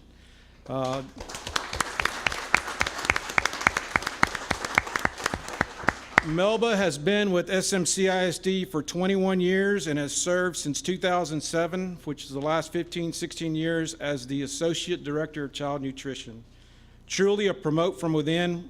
She's worked her way up into this leadership role, something to be very proud of and well-deserved, Melba. Thank you to both of you. Thank you to both of you for your continued service. I've witnessed firsthand your dedication to our kids, and we appreciate you. The board appreciates your work. Thank you. Okay. So I'm going to turn it over to Stantec. There's one document that didn't make the board book that I'm just going to hand out to you, or if you can just pass it down. And we'll be referencing this document during the presentation. Hi, good evening. Nice to see you all again. Interim President Ms. Halsey, Dr. Cardona, incoming trustee Mr. Shanks, welcome. This is my fourth time here, and I'm going to provide you an update on where we are with the San Marcos Consolidated ISD admin building. So if you recall, I was here on April 4th during a pre-agenda meeting, and at that time we received approval to proceed with option 2, which inclusive of workstations versus private offices. And I appreciate that you never had the visual to follow along with that. So included in your board book and on the screen tonight is that floor plan. So the bar in the middle, when we had it on the screen on April 4th, had private offices. This time around, it has the workstations per your approval. Also during that meeting, we established $7.9 million as our not to exceed budget. And everything is color-coded here based on the departments that are represented. There are 8 different departments represented on this floor plan. So you have HR and finance in no manner here, in no specific order. But in the subsequent slides in your board book, you have how each of these groups are distributed out by way of offices or workstations or support spaces. And I know you can do the math on this, but interestingly enough, the one that has the greatest percentage of space is actually circulation. So as you can imagine, getting in and around floor plans to get through to the different departments and collaborate, you need a lot of circulation space to do so. One of the departments that are represented on here are new. When we started this project, we didn't officially have a boardroom. We didn't officially have a private conference, closed session conference room. We never had school fuel. So as this project has evolved, we've been able to add more into the project and try to banter that back and forth with the budget. So anyhow, you're seeing these on the slides, and you're welcome to take a look at it more in detail, but it does include kind of the cross-section of what each department's needs were that I heard from the users spring of last year, followed up in the fall of last year, and then now seen on the floor plan. The one that does also have some square footage related to it is the warehouse space, and that's also considered future development. So as the needs of the district change, you can start to infill that with how you feel how you're going to grow. So also what I wanted to provide some updates on were some market costs. I'm in the commercial real estate market every day. This project that you guys have is a perfect representation of an asset that you want to repurpose and provide office space for. So it is a representative of the challenges that Austin, Central Texas is currently experiencing in terms of the amazing growth that we're all receiving, but with that comes costs. We've provided that as many times as possible in front of you with the budgets, why we include contingencies and escalation costs and market volatility, just because of the conditions that we're in. And so that we've had a third-party cost estimator, Vermeulen's, as part of our team.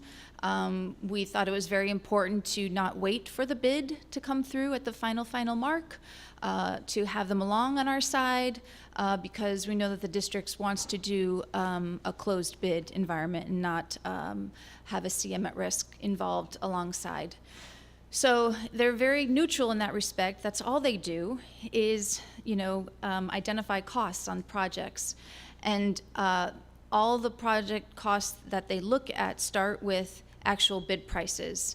And these aren't, looking at areas, in Seattle, Washington. These are things that are happening right here in our backyard that are really indicative of what's happening.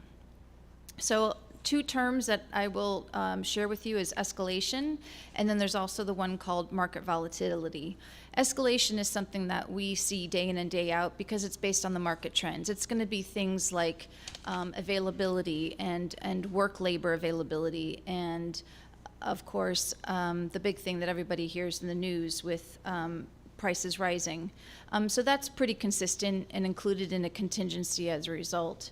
The thing that has now entered into the mix is something called market volatility, which is the unknowns. When we have these crazy spikes occur with things that are kind of out of our control because they start in China and then they make their way here, and it's like you see the full world coming into your backyard because all of a sudden the things that you want on your project come at a sticker shock.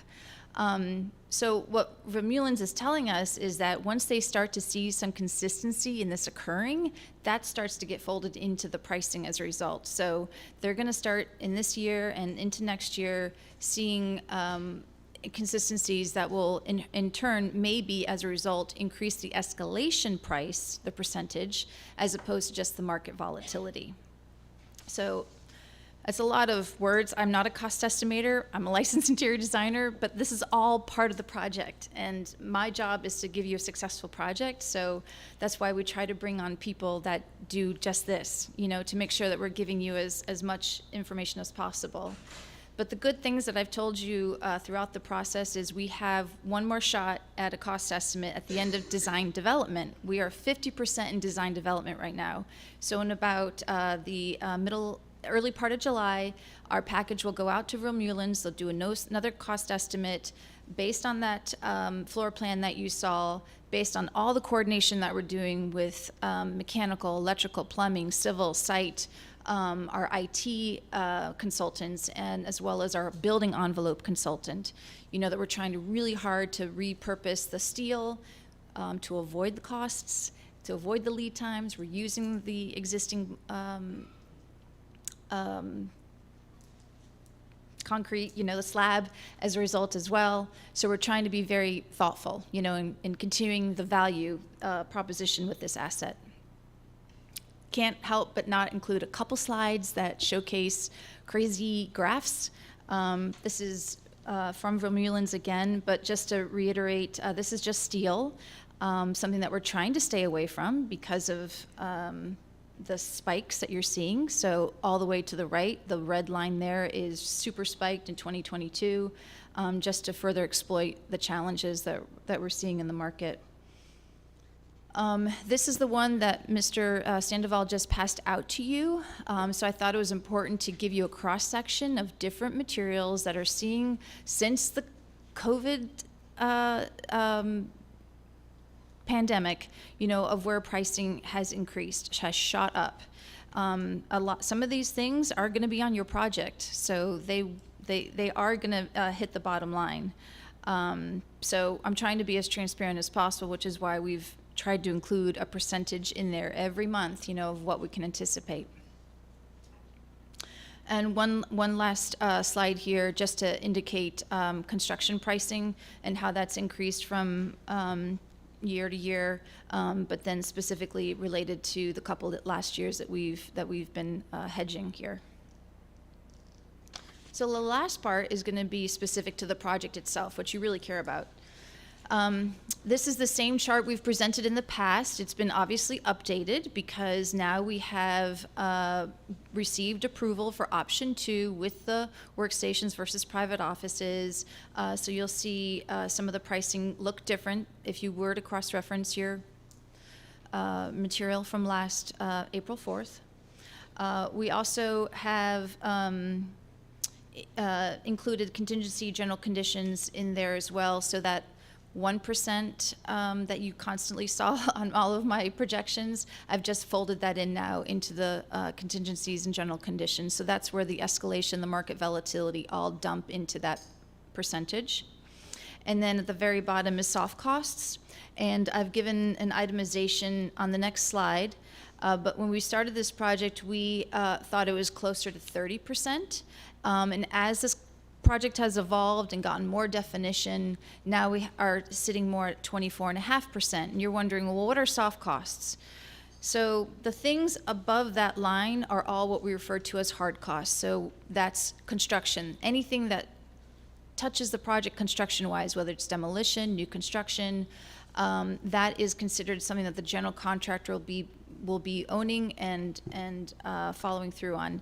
The soft costs are things where, and here's the cross-section of what we're capturing right now. This would be, and these are in no specific order, but asbestos. So the project that you have does have asbestos. There will need to be abatement, and that does need to happen before demolition. And the district has gotten a vendor to provide a quote for that. And so the district would enter into a contract with that vendor to do that work. FF&E is furniture, fixtures, and equipment. This number went up slightly last time, as you can imagine, because now we have a boardroom. We have some furnishings there that we're compensating for, as well as the closed session conference room, and then, of course, the workstations versus the private offices. The design fee, this is 8.25%, and back in September, the board did receive our AIA contract, which also had that same percentage. This is the cost for Stantec and our consultants to do the work for the project. So we're fully integrated. We have mechanical and electrical plumbing under our belt. We also have hired True North, who is our IT consultant, who works with the district on several school projects. We also have Gill Engineering, who's our civil and survey vendor. And then as well, we have Building Envelope Armco. So that percentage is representative of the whole team working on this project. to fulfill the work.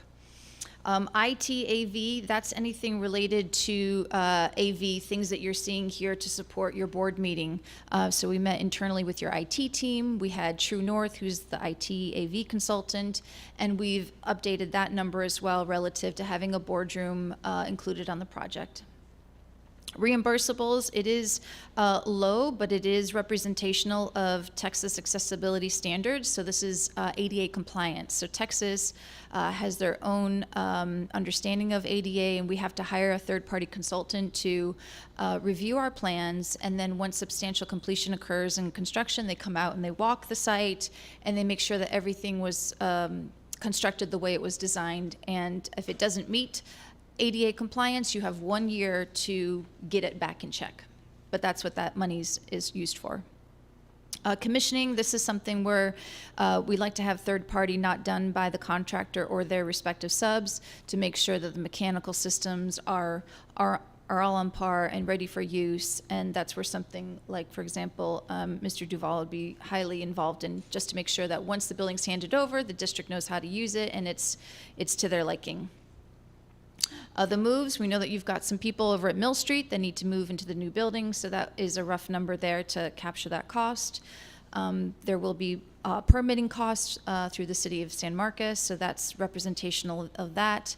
And then finally, any utility connections that are going to be needed by utilities here in San Marcos. So that kind of ends the show that I pulled together, and if there's any questions, I'm happy to answer them. Dr. Salmi? Thank you. I did want you just to revisit the contingency and general conditions on the previous slide. Yes. I know we've been tracking that, Yes. and this number is the same that you've been tracking. Can you explain that a little more? You went through that a little quickly. Yeah, so general conditions is the general contractor's cost as it relates to insurance, being on the site every day. It would also be inclusive of general conditions, for doing the project. But it also carries the contingency, so that's that market volatility, the escalation, kind of the unknowns because you're entering into a renovation project. And we've been tracking that in every budget you've brought to us. Is this number any different than those, I guess is my question? No. Okay, No. I didn't think so. Thank you. Yeah. So I have a follow-up to that same question. So if the prices have been increasing while we've been having these discussions for the past many months, why hasn't that number changed? And also, is that number what it would cost to build it today based on our current estimates? Or is that the number that you're saying will be the contingency cost once we have those final bids in August, September? Yeah, so this is representational of right here, right now, but there is enough percentage per Vermeulen's recommendation that would account for the unknowns when we go out to bid, as much as possible. But again, at the end of DD, we have another chance to go out for cost estimates. We'll come back to you with a very more detailed cross-section of that. I know there was a request to kind of track one day to the next day how things have increased in cost. We don't get down to that level of granularity, but they do include the cost for materials, the installation of those materials as part of their process. But you certainly have the capacity within the organization to look forward and say, we're going to need X amount of rebar, steel, door frames, whatever it is, and to watch the market and determine like when is the best time to make that, when's the optimal time to make that bid, right? You mean like try to pre-purchase as much as possible, Yeah. perhaps? It would be a little risky because we haven't yet received approval from the city yet either. So we would need to enter into like the comfort level of risk in that respect, because we do need a building permit to do the work. But once we've gone through all that stuff and we've approved the next round of bids that you've solicited, Then, well, we go out to a hard bid at the end of August.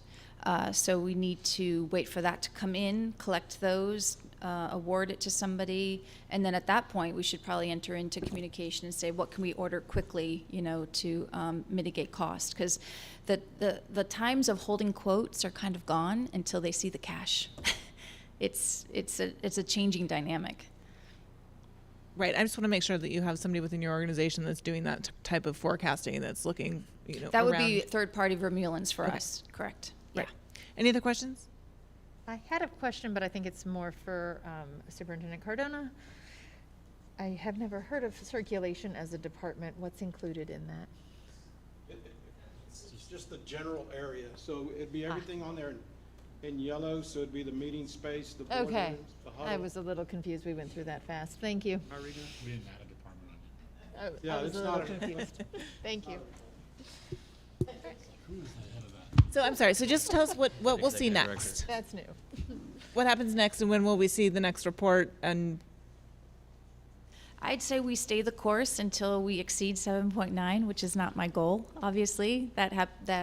And so if things look good at the end of DD in terms of those cost estimates, then we finalize the package and we issue the bid, and we don't come back until we need 100% board approval to go out for bid, right?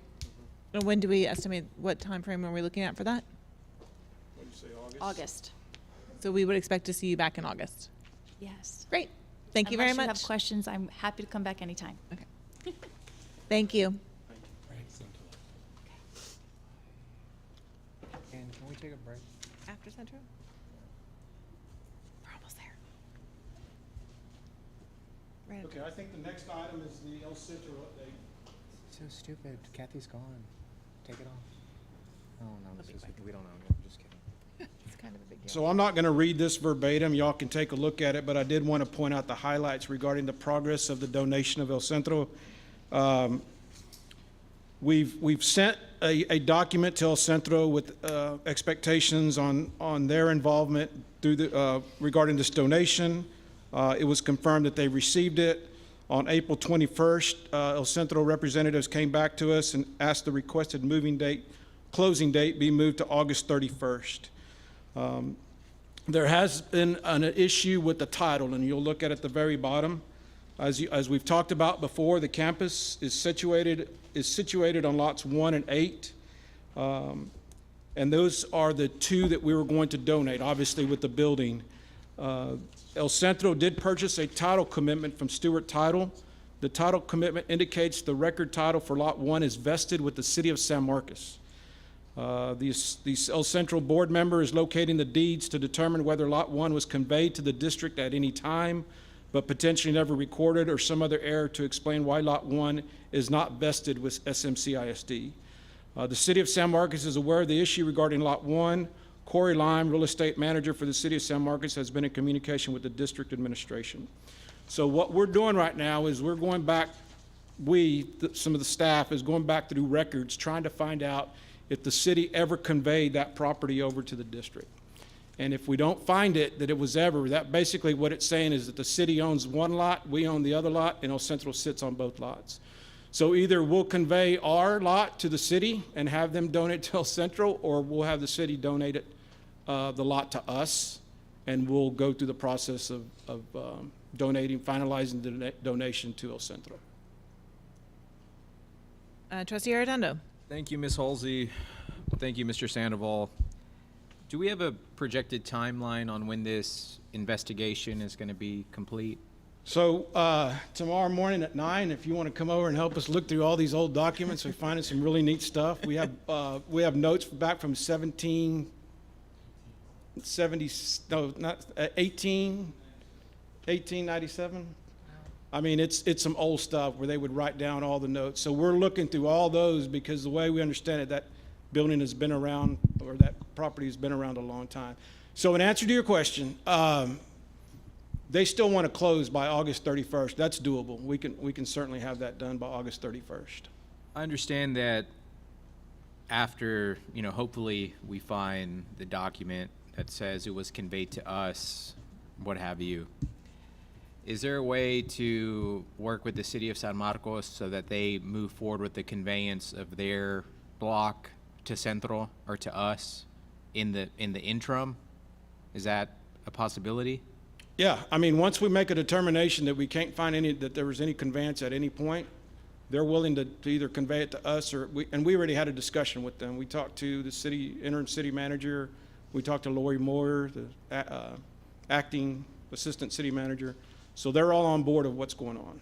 Well, I mean, since our school board has already voted to donate the property, rather than us having to undo that, give it to the city, and then the city vote to give it to Centro, which makes us reset the whole operation, right? If there's a commitment from, I don't want to say commitment, but if there's an understanding of what needs to happen with the city of San Marcos, I'd be interested in moving forward like the conveyance can't be found, right? I don't know like what date y'all are going to say, okay, we've looked through the archives, the ISD, you know, safe or whatever, and then say we can't find it.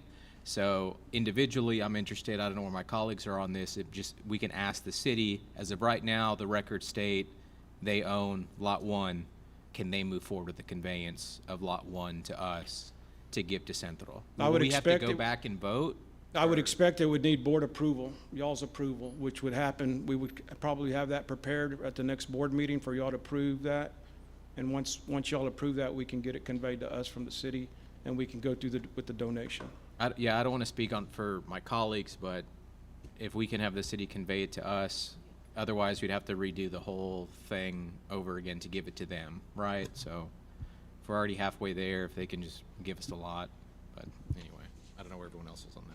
Well, I would think especially because we've been paying for that lot and maintaining that lot and paying the bills on that lot for at least 120 years. Yeah. It seems like it should be coming squatters' back rights? to us. And then we would have the authority to oversee that donation to ensure that that property going forward was used in the educational purposes that were set forth by our resolution and our contract with Centro. So that would seem to me to make the most sense.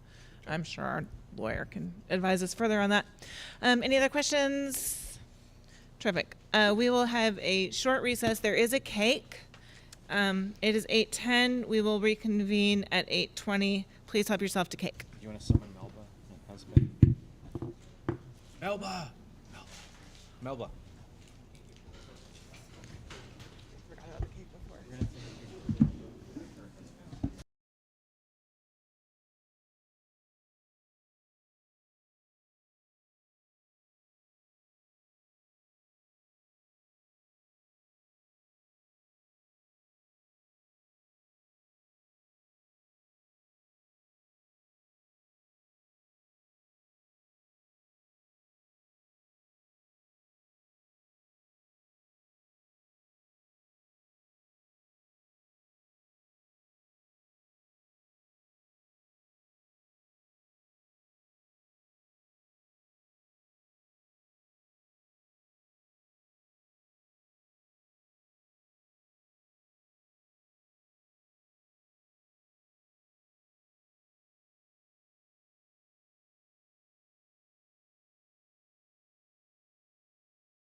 It's 8:21. We're going to reconvene. We will now move into the approval of the consent agenda items.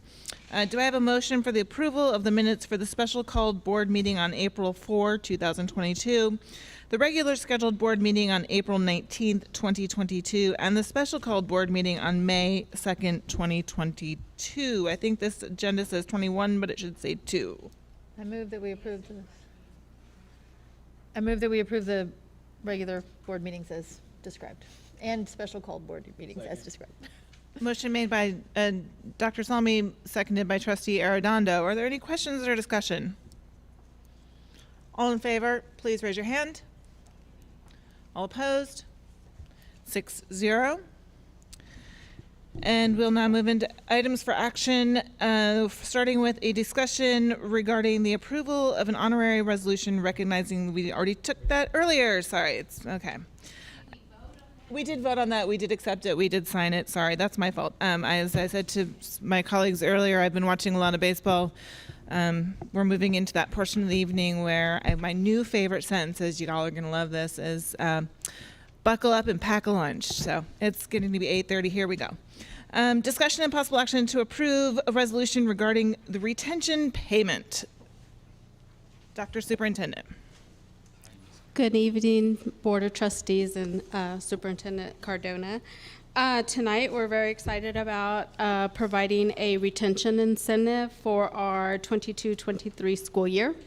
The resolution is in your board book on page 65, I believe. And I also put on the dais a second resolution. The second one that's on your dais is for a $2,000 retention incentive for your approval.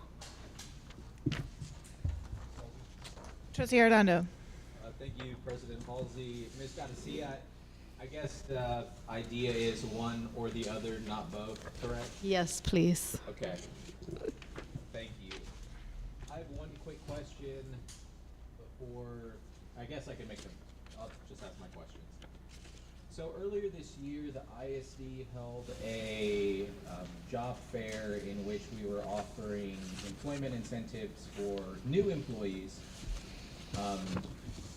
Has that money been recognized yet in the budget, or is that like a future budget? Yes, sir. We have that in ESSER already planned, and that is for new individuals to the district. Okay, wonderful. So I guess a conversation that had been brought up by like faculty who had been watching that was, you know, we're offering X thousands of dollars to future employees. What are we doing for current employees? So I appreciate closing that loop, coming back full circle and saying that now we have two options in front of us to incentivize the retention of current ISD employees. So I just wanted those two clarifying questions, and that's it for me. Ms. Halsey. Dr. Salmi. Hi, thank you. I think these funds are going to be coming out of our ESSER 3, is that correct? Yes, that's correct. Okay, thank you. That was all.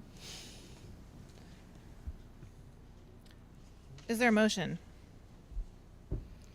Trustee Arredondo. Thank you, Trustee Halsey. President Halsey, excuse me. I move that we approve the employee retention incentive as presented by staff in the amounts of $3,000.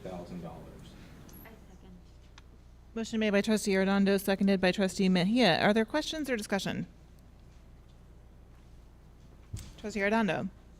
Thank you, President Halsey. I understand that staff presented or provided this board a draft recommendation of what funds or what programs over the next several years would have to be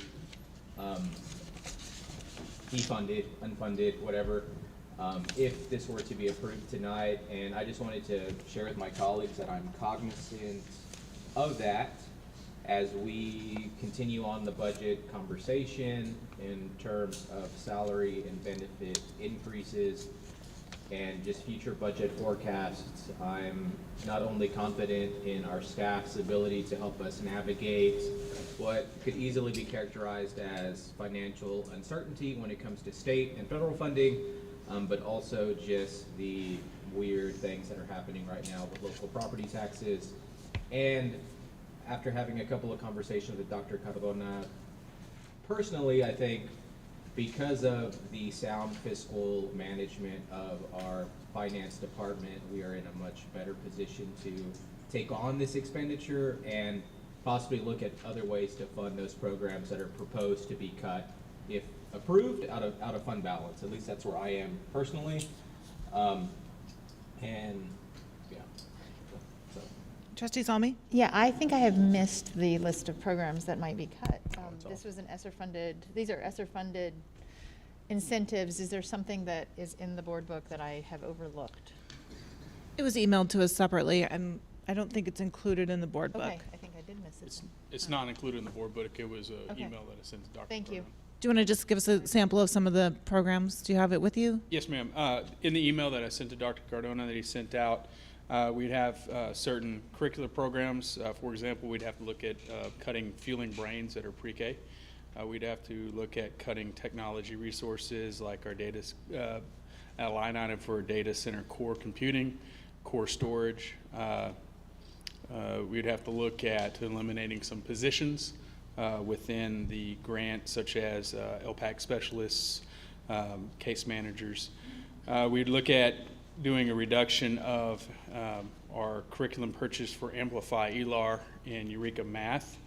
We would have to look at reducing or eliminating a line item for Gramercy, which is a clinician contract service for contracting counseling service for students.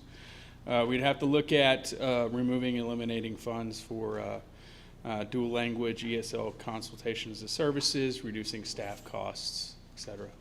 So I would hope that, like Trustee Arredondo, that if there are opportunities to pursue some of those programs with other funds, that you would bring that back to us. I also hope that we will try to reduce inefficiencies by obviously eliminating the positions that we haven't yet filled, if we can do that, and really, examining those programs and figuring out, is that need being met somewhere else, or can we consolidate and build those efficiencies rather than eliminate them altogether. I also want to make sure that we're clear that the $3,000 incentive pay is for every employee, that it's not just teachers, that it is for administrators, that it is for hourly, correct? Correct. Yes.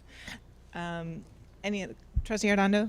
Thank you, Ms. Halsey. I guess my final comment before my other colleagues speak was just the ESSER funds were meant to directly respond to the effects of the COVID-19 pandemic, and I've seen ISDs across the state spend it on facilities improvements, raises for staff, and I think we can all agree that if we have a mass exodus of current employees and hundreds of zero-year teachers coming into our schools, more than what we already have in a regular year, the direct, I guess, those most directly impacted are our students. So retaining highly qualified, successful, efficient employees behooves all of us. And so I do believe that this is in direct response to the COVID-19 pandemic and teacher retention and all of the staffing shortages, issues that we see locally and statewide. So I will be voting in favor of this evening. Trustee Shanks? Yeah, I would like to understand a little bit better what the impact of the technology, the data center core computing, data center core storage, and the data center generator. Well, by not funding those, what is the impact to the school district? In answer to your question, I have a budgetary line item for the core computing at $400,000. The core storage is $225,000, and that data center generator is a $100,000. Okay, cost. so I'm assuming the generator is for power outages, so power goes out where the data center is, Yes, sir. then learning management system, Yes, sir. all of your human resource system, all of that is down. Mr. Humanag, you want to talk a little bit Sure. about that? Currently, we do have a UPS system that will hold us up for a little while. We do need to replace batteries in that thing. The generator is, if we have an extended outage, like the freeze or anything like that, and in order to keep all the services running, but you're correct. So our student information system, our HR and finance system, ERP, a lot of those critical systems are in the data center, as well as all the internet-bound traffic will route through there as well. So the generators for that, the core computing and core storage is where all of the computers are actually run virtually in this stack, and that is what that line item is for. So is this to upgrade or to add more cores to that virtual? It's actually to help us out with an end-of-life situation on some of the equipment that's been there since we built the data center. Okay, so what happens if they die? What is the impact of that? So I just want everybody to make sure we understand that, yes, we want to treat our teachers correctly, but if the foundations of the school are crumbling, then... Right. So if that stuff was to go down, I mean, there's a couple of things, right? Some of the equipment, or most of the equipment, is on some sort of maintenance agreement currently. And so if there was an outage, we would have people that would come in, even bring parts, and get that going again. And it may be the next day, it may be several days. During that time frame, there would be no real IT services offered to the district at all. However, some of that equipment is reaching what has actually reached the end of support, so you can no longer get that kind of support from a vendor. And so we've entered some kind of agreement with another company that has agreed to provide these services. But they can only do that for so long because the manufacturer is no longer supporting updates for that. So at some point, we will have to go through this upgrade. It's kind of an inevitable for us to, at some point, we'll have to deal with it. Trustee Arredondo? Thank you, Ms. Halsey. Mr. Hubenek, the proposed data center, I guess, improvements or replacements, when was that scheduled to take place using these ESSER funds?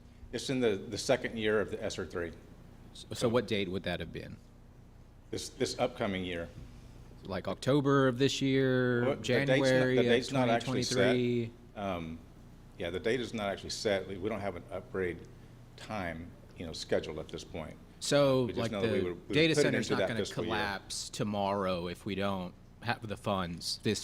If we spend the funds tonight, the replacement would not theoretically be impacted until several months down the road, correct? Correct.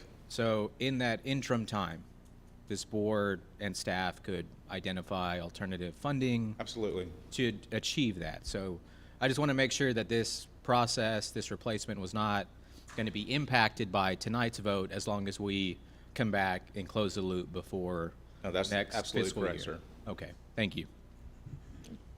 Any other questions or discussion? Yeah, I had a question regarding the removal of counseling positions or counseling services for students that you mentioned. Go ahead.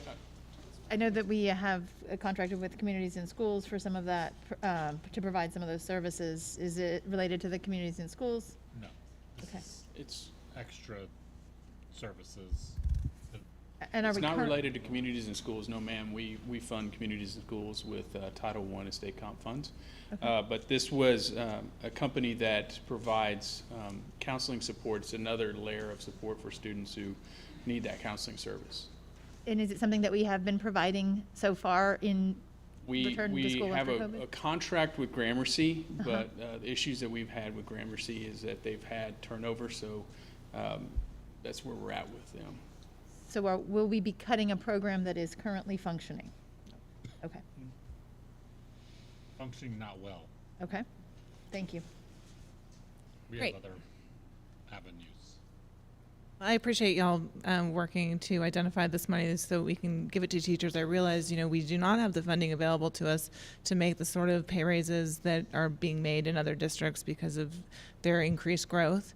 We're not in that situation, so I think being able to identify the funds that we do have today that we can tell our teachers, tell our staffs, tell all of our administrators and our folks how much we appreciate them and how much we appreciate them sticking through with us during what has been an incredibly challenging year for everybody. So thank you. Without further questions, I'll call for the vote. All in favor of, do I need to read the resolution out as the whole thing, or can we just say the resolution as presented with the $3,000 incentive, retention incentive for our staff? Please raise your hand. And all opposed? The vote is 5-1. Ms. Halsey, just for the benefit of the employees watching or the administration, can you read the 2 dates that the stipend would be paid out based on Sure. the resolution? I think it was October and April of next academic year. Whereas the district would like to provide its eligible employees tied to a district work calendar with an employee retention payment this school year, which will be paid in 2 installments on or about October 28th, 2022 and April 28th, 2023 to those eligible employees who are employed with the district on the first day of the 2022-2023 academic school year. And it's a $3,000 incentive to be paid out in 2 parts of $1,500, $1,500. Thank you, Ms. Halsey. Thank you. Item C is the consideration and approval of a general pay increase for the 2022-2023 school year. Good evening. So in front of you are the board recommendations from our board workshop for salary scenarios. We have option 1, which is 3% for teachers, no increase for other professionals or classified, and then option 2, 3% for all. And then option 3 is 3% for teachers, 3% for other professionals, $1 increase for classified. Option 4, 3% for teachers, 3% for other professionals, and 5.26 for classified, which equals $1 at the lowest pay grade. And the bottom bottom of the column shows your salary cost and then percent of the budget that each plan would cost. Ms. Halsey. Trustee Arredondo. Thank you, Ms. Halsey. I would just like to thank staff, Ms. Munoz, Ms. Garcia, everyone who helped compile the various scenarios at really a moment's notice after every budget workshop when my colleagues and I had different iterations or ideas or payment philosophies. So thank you so much for your patience as we got to tonight's meeting. It does not go unnoticed. Before we discuss option 1, option 2, option 3, option 4, because it's not stated, I'm just assuming, does that mean that the ISD is just moving forward with the the healthcare plan paid out by the ISD as historically been done? Do we need to make a motion for that this evening, or can we just acknowledge that that is going to happen without board action? Correct. We would include it in the full compensation and benefit plan in June, but we would move forward with the current amount that was proposed at the budget workshop. Okay, perfect. So that doesn't need to be voted on tonight. Okay. Trustee Arredondo, did you want to make a motion? Yeah, I'll go ahead and make a motion. Ms. Halsey, I move that the board adopt option 4 as presented by the administration, which would be a 3% raise for teachers, 3% raise for other professionals, 5.26% raise for classified employees, which would then represent 90% of the ISD's budget being outlaid for employee salaries and benefits. A second from Trustee Mejia. Are there questions or further discussion? Trustee Salmi? Yeah, I want to talk about the crisis that we have of teachers, and that is a real crisis that we have in the United States, in Texas, and in San Marcos ISD. We had 25 people opt out of continuing to teach with us this year and receive an incentive for that. What I understand is the previous years that number has been closer to 12. So that in and of itself shows us how many people, that many more people are leaving this profession this year, and we're all hearing it on the news. And what we're hearing about are the teachers leaving.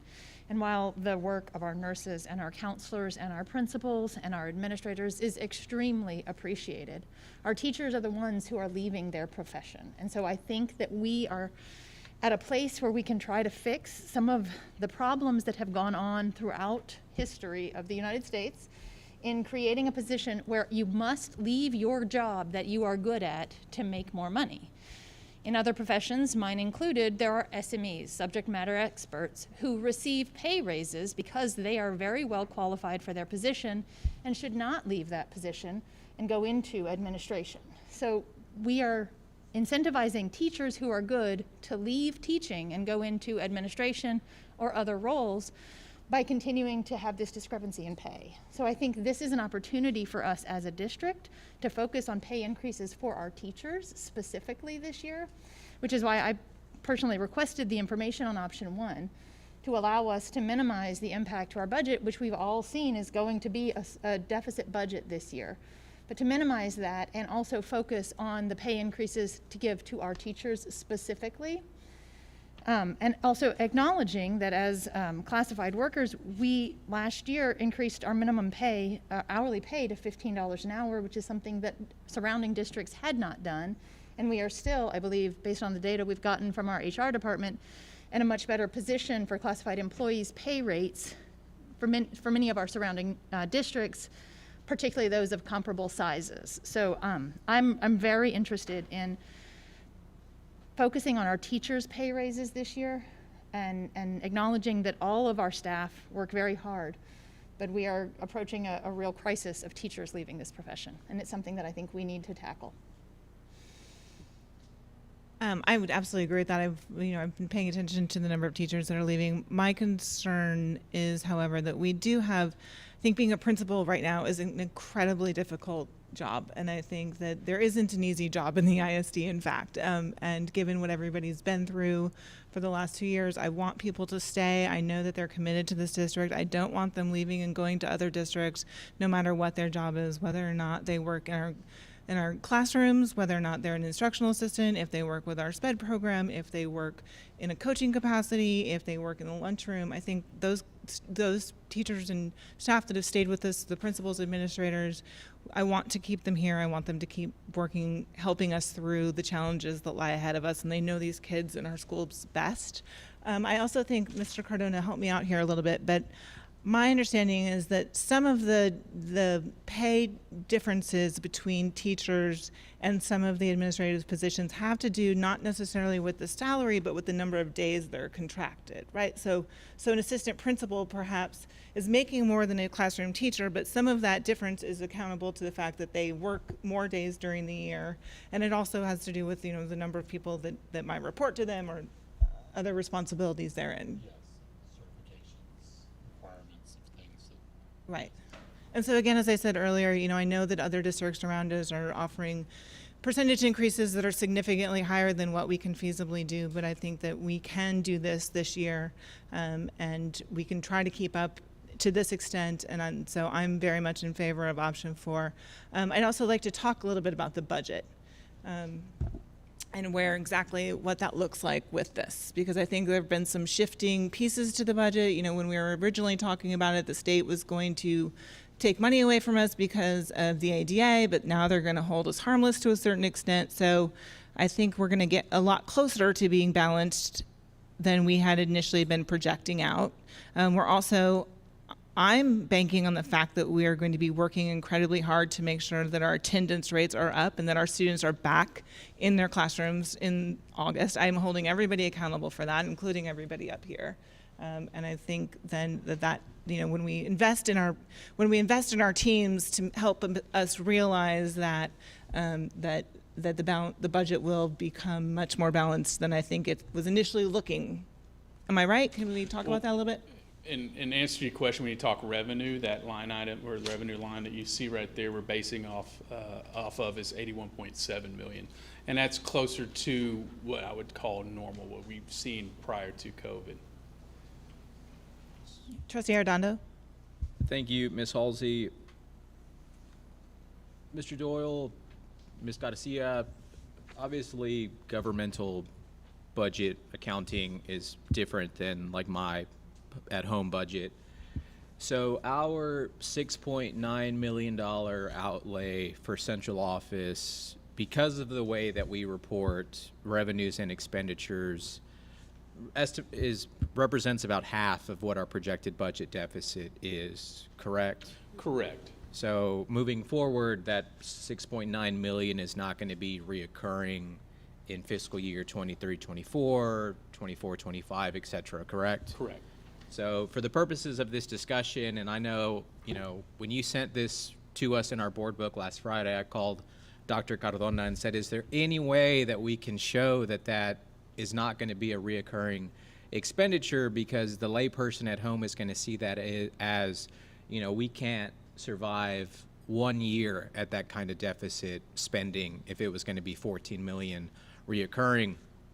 And of that, so all that to say, sorry, that was a pretty significant preamble to saying our budget deficit is not going to actually be 14 million if we take out the central administration building. I have some questions about that 7.2 million figure in the first set of parentheses. Does that 7.2 million represent the hold harmless that has recently been acknowledged by TEA, like those attendants, the money that we're going to get back from the So recalculation? the revenue line, that 81.7 is representing the operational adjustment, yes. The new calculation based on TEA's hold harmless. And then my final question, I believe, have we recognized the cost savings in the unfilled positions this current fiscal year? Like if I go look at the HR website, there's a significant number of positions that, not for lack of trying, but just because the staff did not exist. Have we recognized that yet in any budget? It's not in that budget, but as we're closing the year, once we get close to June, we'll start noticing all of those unused salaries. And so when we come back in June with the final budget amendment, we'll have a closer look at what we did not fill and what we're able to put back into the general fund. Wonderful. And I don't want to put you on the spot, Ms. Garcia, but I am. I know. Can you give me like a low point of what that projection might look like? And again, I won't ask you to make up the difference out of your personal bank account, right? I don't think I'll have enough anyway. I just looking at it, I'm looking at maybe like $100,000 one way or the other. I mean, so we're either going to break even or we're going to come in just a little below at the end of this year. Okay. So we'll either put money back in or we'll be taking out of not a whole lot, but maybe about $100,000 or so. Okay. Pretty thank you. close. Trustee Shanks? So, just to make sure I understand, so the 3% across the board is going to put us at a deficit, and that 3% will carry over in salaries the next year and the following year. So what is the plan to make up for that revenue besides hoping that attendance increases? Because if we run a deficit this year and that deficit rolls over next year, then now we've doubled our deficit. And I agree with Dr. Salmi. I like the option one, focusing on the priority this year, which is the teachers, and keeping that deficit down. And then if we do make up that revenue with attendance, then we can look at next year rewarding the administration on that part. Dr. Salmi? Yeah, I'd also like to point out that all of our staff just got a $3,000 bonus this year. Correct, yes. Which is, for many, a pretty close to a 3% pay increase for this year, just for the salaries that they have, so. Or for some. Also, so the deficit, so if we are removing the central office deficit, then we'd say that it's about a $6 million deficit that we're increasing, that we will have next year because of salaries, right? So yes, that $14,000 fund balance would not be depleted completely within that year, but it doesn't get us 3 years out. Just, I did the math. Trustee Arredondo? Thank you, Ms. Halsey. I was trying to look it up on my phone. I promise I wasn't tweeting or texting. What was our current projected budget deficit for the last 2 years? Do we know? Like, I guess the point I'm going to make, even if you don't have the notation, Ms. Garcia, is unfortunately, like, I've been put in this position of approving a deficit budget every year since 2015. Mm-hmm. And whether it was Mrs. Griffith or Dr. Barton or whoever, I was never given the luxury of approving a balanced budget.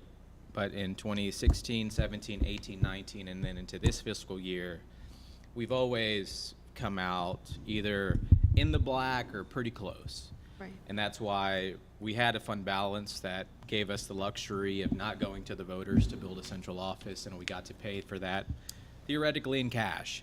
I know that that is probably not going to happen for the foreseeable future, and as costs increase, like I said, we're probably just not going to see that again. But as a creature of habit now, I'm more comfortable voting for this projected budget deficit because time and time again our staff and this administration have successfully navigated that upcoming fiscal year to bring us back into a balanced budget. So I agree with Mr. Shanks and Dr. Salmi that we need to prioritize teachers and that they deserve to be paid, but I think over the last 2 years, we've seen that it's taken every employee at every level of classification to keep the ISD open.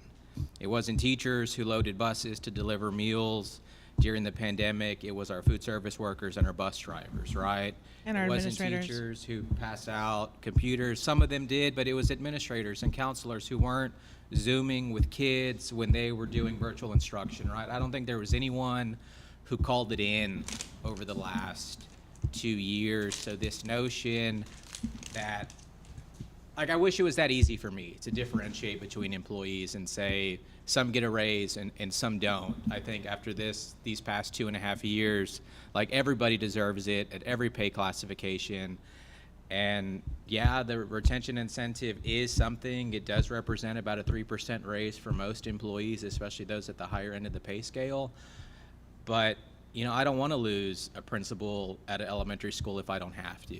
And our neighboring communities are giving 7% cost of living increase raises, and like, we just can't compete with that. So I'm trying to do what I can with what I have here. And if our intent is to retain the employees, then this is the only way that I see doing that. I mean, so like I said, I'm in favor of option 4, and I'm confident that the administration and this board can navigate this era of financial uncertainty together.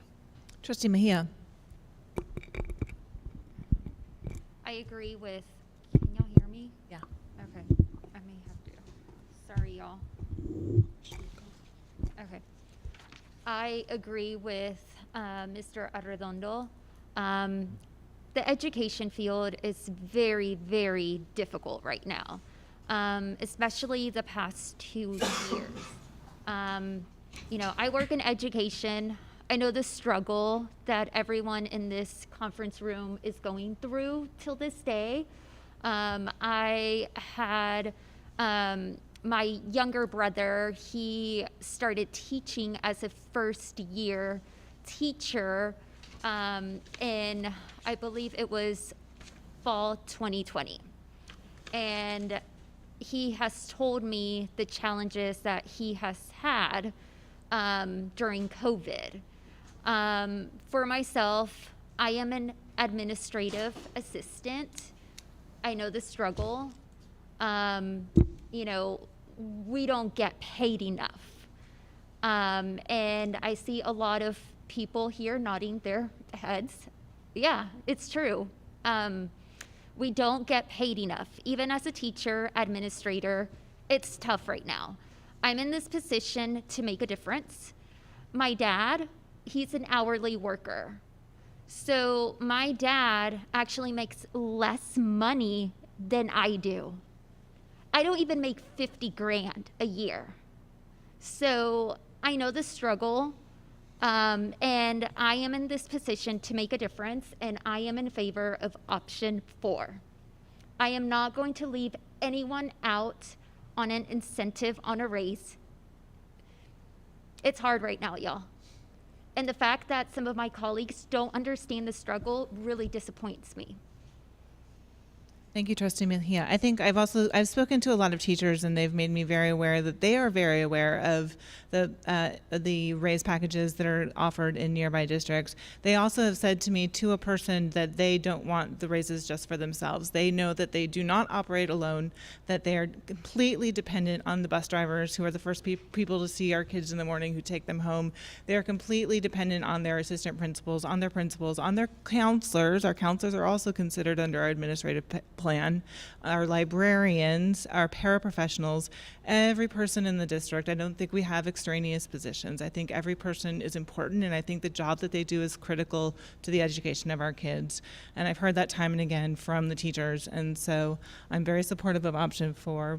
Trustee Arredondo has left the dais, but are there other questions, comments before we move to the vote? Yeah, I want to be clear. I am not unsupportive of the other staff. This is not a move because I don't think that they are doing a good job. This is not a suggestion that I had evaluated because I think that their positions are less important. This is something that I think that we needed to focus on and make sure that we acknowledge that our teachers who are leaving their professions in droves, and we need to recognize that, because it's not, while their pay, I think, will provide incentive, and I think increasing their pay is a very important thing to do. There's also an issue of the culture in which they work that we on this dais have a responsibility for, and we have to make sure that we are providing the culture for our students and staff that will keep those teachers here. We want to keep those good teachers, and our culture needs to be one that causes them to come and want to stay in San Marcos ISD. But it's not just about the teachers. It takes a whole village to run a district. So why not include, our administrators and our classified? So, I mean, inflation is so bad right now. Why are we leaving out those employees and just focusing on teachers? I understand, and we didn't leave them out in the $3,000 bonus that we just talked about, which represents a 3% raise for most of them. I'm not arguing with you that they're not important. I'm saying that I think that it's extremely important to focus on our teachers in this time. I have a question. Trustee Arredondo. Thank you, Ms. Halsey. Ms. Munoz, I have a question, and I don't think it's in the board book. It was provided to us as a supplemental item in between our most recent budget workshop. It was an Excel spreadsheet that broke down the 5.26%, 3% and $1 increase. Is MT9 in that chart? Is that the new bus driver pay schedule? So MT9 will be pulled out to be a bus driver pay range separately. So it won't be reflective what's currently posted on our site. It'll be its own bus driver pay grade so that they're not starting at $13 an hour. It'll be reflective closer to, I have the exact amount, $17.75 an hour starting. Okay, and just to extrapolate or dissect that, so will you explain to me the minimum, median, and max hiring scheme? What does that mean?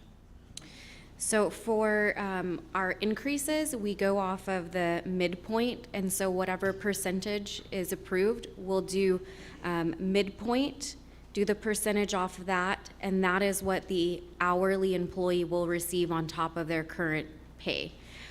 So our starting pay would go up to $16 an hour. And then for current staff members, if we do 5.26, the lowest pay grade would receive $1, and then it would go up based on their midpoint. So is that also a hiring scale? If I'm a new bus driver to the district or a veteran bus driver, I could be hired from anywhere between $17.75 and $24.25. Is that how it also works, or no? Correct. So we would take their years of experience, and we would give 1% of credit off of the minimum of the pay grade. Okay. And then that's how we would factor their pay. Okay, so, and I know that it's not gonna, I guess, you have to see how this vote goes.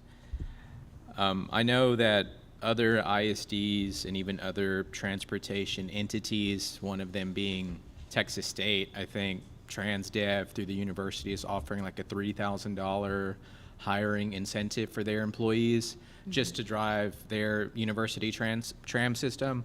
So I don't know what we have to do to remain competitive with our neighbors like Hayes and Comal that are offering closer to 20. But as we formulate that final budget, I hope we can look at getting that minimum bus driver pay up from $17.75, just because anecdotally, I've had bus drivers tell me that it is so close to a bus monitor that they're willing to take that like dollar pay cut to just serve as a bus monitor and not have the responsibility of transporting kids. So I definitely want, hopefully, to endeavor in the next several months to create enough of a pay gap there that people don't make that professional decision. But thank you. I just wanted to make one other point, that the difference that we're talking about in terms of option 1 and option 4 on the effect to the budget is about $1.15 million. So regardless of whether or not we do any increase is going to bring us a deficit budget. Also, like Trustee Arredondo, in the number of years that I've served on the board, we have always had deficit budgets. Some of it I can explain, some of it is still a mystery to me. I understand it's frustrating and confusing, and part of it has to do with the state's ever-changing information, parameters, instructions on how we are to account for certain things, and when we're going to be held harmless and when we're not, and when they're going to change the level at which they're going to pay for this, that, and the other. And so some of it are things that we can control, and some of it really we can't. But I am optimistic that, as in years past, if and when we pass this deficit budget, we will be able to recuperate much of that cost, and at the same time we will have in the process been able to keep the people who are nearest and dearest to our students working in our schools. With that said, Trustee Villalpando. Syllabic. It's all I have to say is, yes, we have had years and years of having deficit budgets. But at the end of the audit, we come out okay.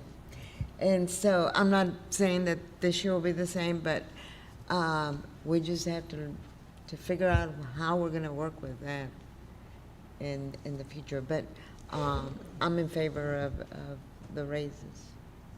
Trustee Shanks? Just to make sure that the salary cost, that's with fringe also? Yes. All included? Yes. Okay. Yes. And we have one last slide, and it's the child nutrition budget. And I just wanted you guys to kind of look at that because that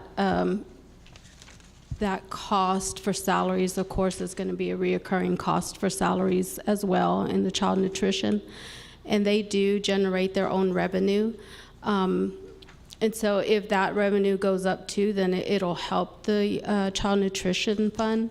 However, if they do go in the deficit, general fund does have to pay and help cover those costs. Right now, they'll be okay for next year with the projections that we have, but then moving forward, we may have to look at how we will fund food service if their revenue doesn't increase.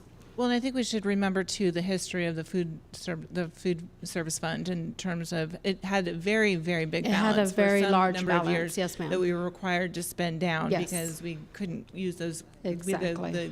The parameters for the use of those funds is very strict and very limited, and so this is a Correct. very healthy spot that we're in now with the food services budget. And I don't remember in any of my years on the board that the general fund has had to cover the food nutrition budget. And I think, we have a new director who's very experienced, who's been there running and helping run that department for many years. And so I'm confident that we'll continue. And we've had also the same number of disruptions because of the pandemic and the number of students who've been on campus, haven't been on campus, and the changing funding formula. So I think hopefully we're moving into a period of more stability. And I trust that we have the staff in place to be able to navigate us through that and get us. Yes. But During I think this COVID, is- we did use a little bit of general fund money to cover, but they were able to recover in this, after yes. that. Yes. All right. Further questions, comments? Okay, then I'm going to call for the vote. The motion on the table is to for the salary scenario option 4, which would provide teachers professionals, classified, and including administrators, a 3% raise, and the classified, sorry, would be a 5.26% raise, which would be effectively over $1 an hour. I got that correct? Okay. All in favor, please raise your hand. All opposed? Vote is, sorry, 4-1, but yes. 5-1, sorry, I'm not counting correctly. The vote is 5-1. The motion passes.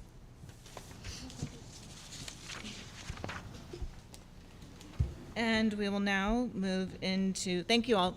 We appreciate that work. I know it's difficult and it requires, I know we've had staff that have been working very late, very many nights in order to pull all of that information together for us so that we can make the most informed decision possible, and I appreciate that.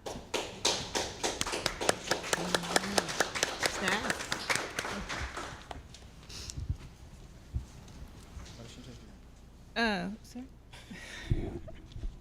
We're now moving into item D under item 8. Consider the approval of the SHAC committee members. Y'all already approved that in the... We did that earlier, so we Yes, can ma'am. move on from that. Thank you.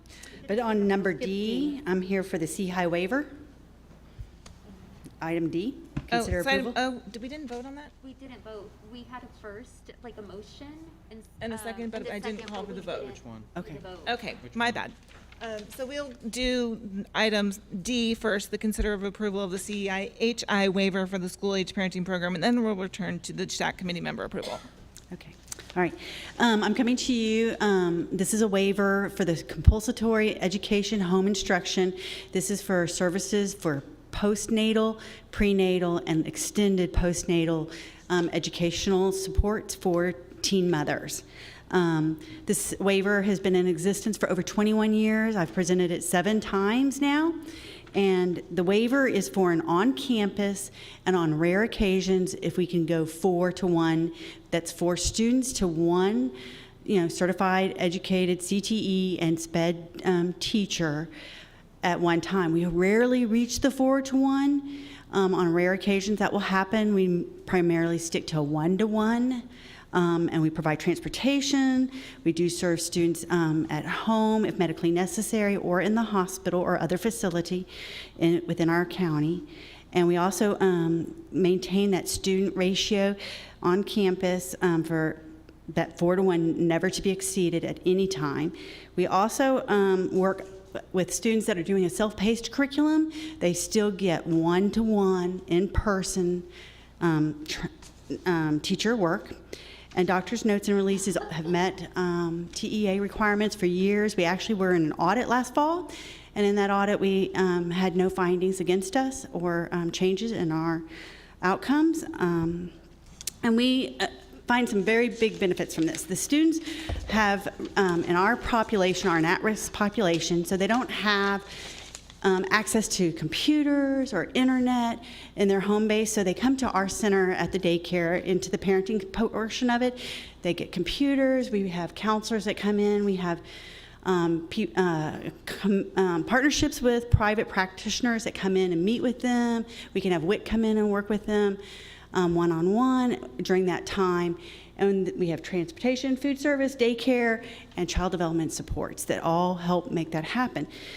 Our program has been very good. We've maintained, even during COVID, over a 90% attendance during C-High.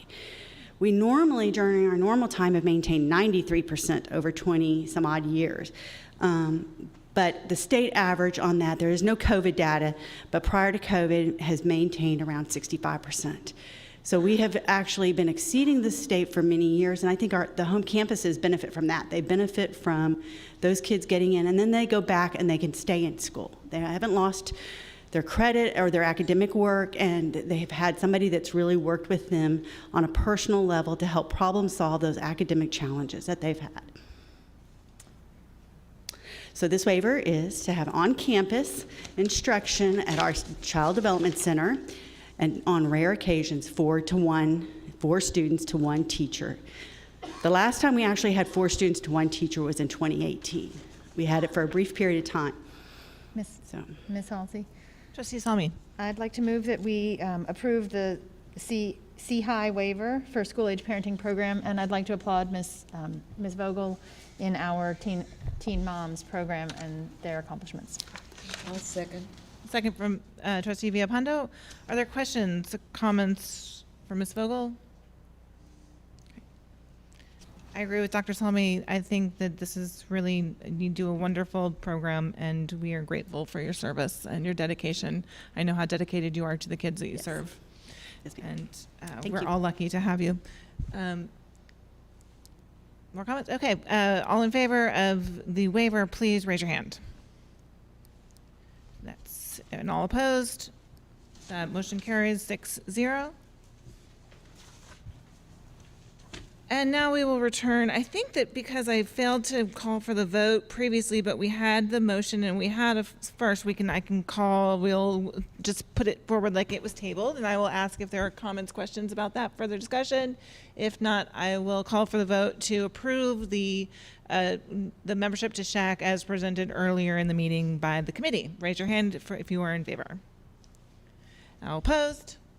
That motion carries 6-0. Thank you for your patience as I navigate this ever-changing agenda. Tonight's an adventure, y'all. Okay, now we are at item F. Sorry?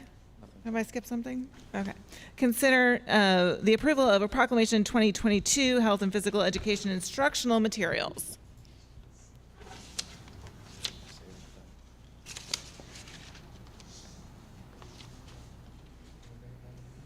He's here. Phone up.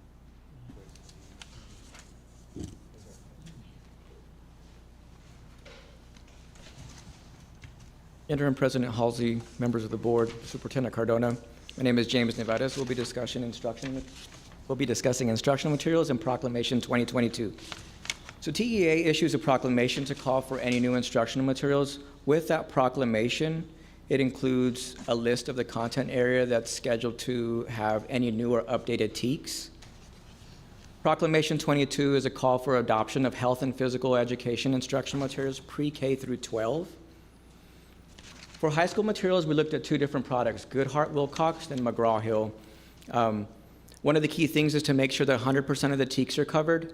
In addition to that, we made sure that the national health standards were in alignment with the two products, and that the products covered suicide prevention, vaping, bullying prevention, SEL, and for these two products, they have supplemental resources for sexual health.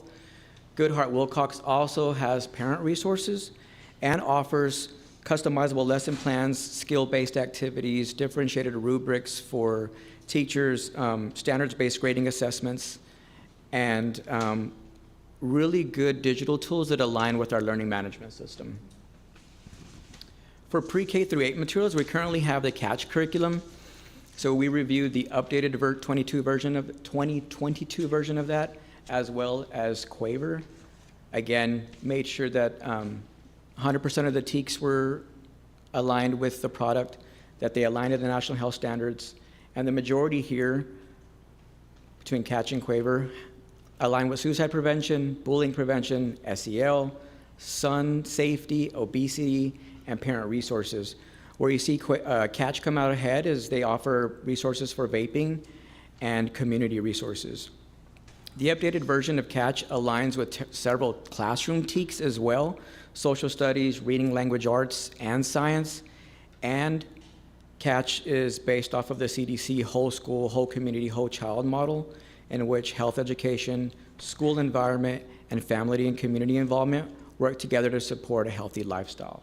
So it's our recommendation to move forward with Goodhart Wilcox and CATCH.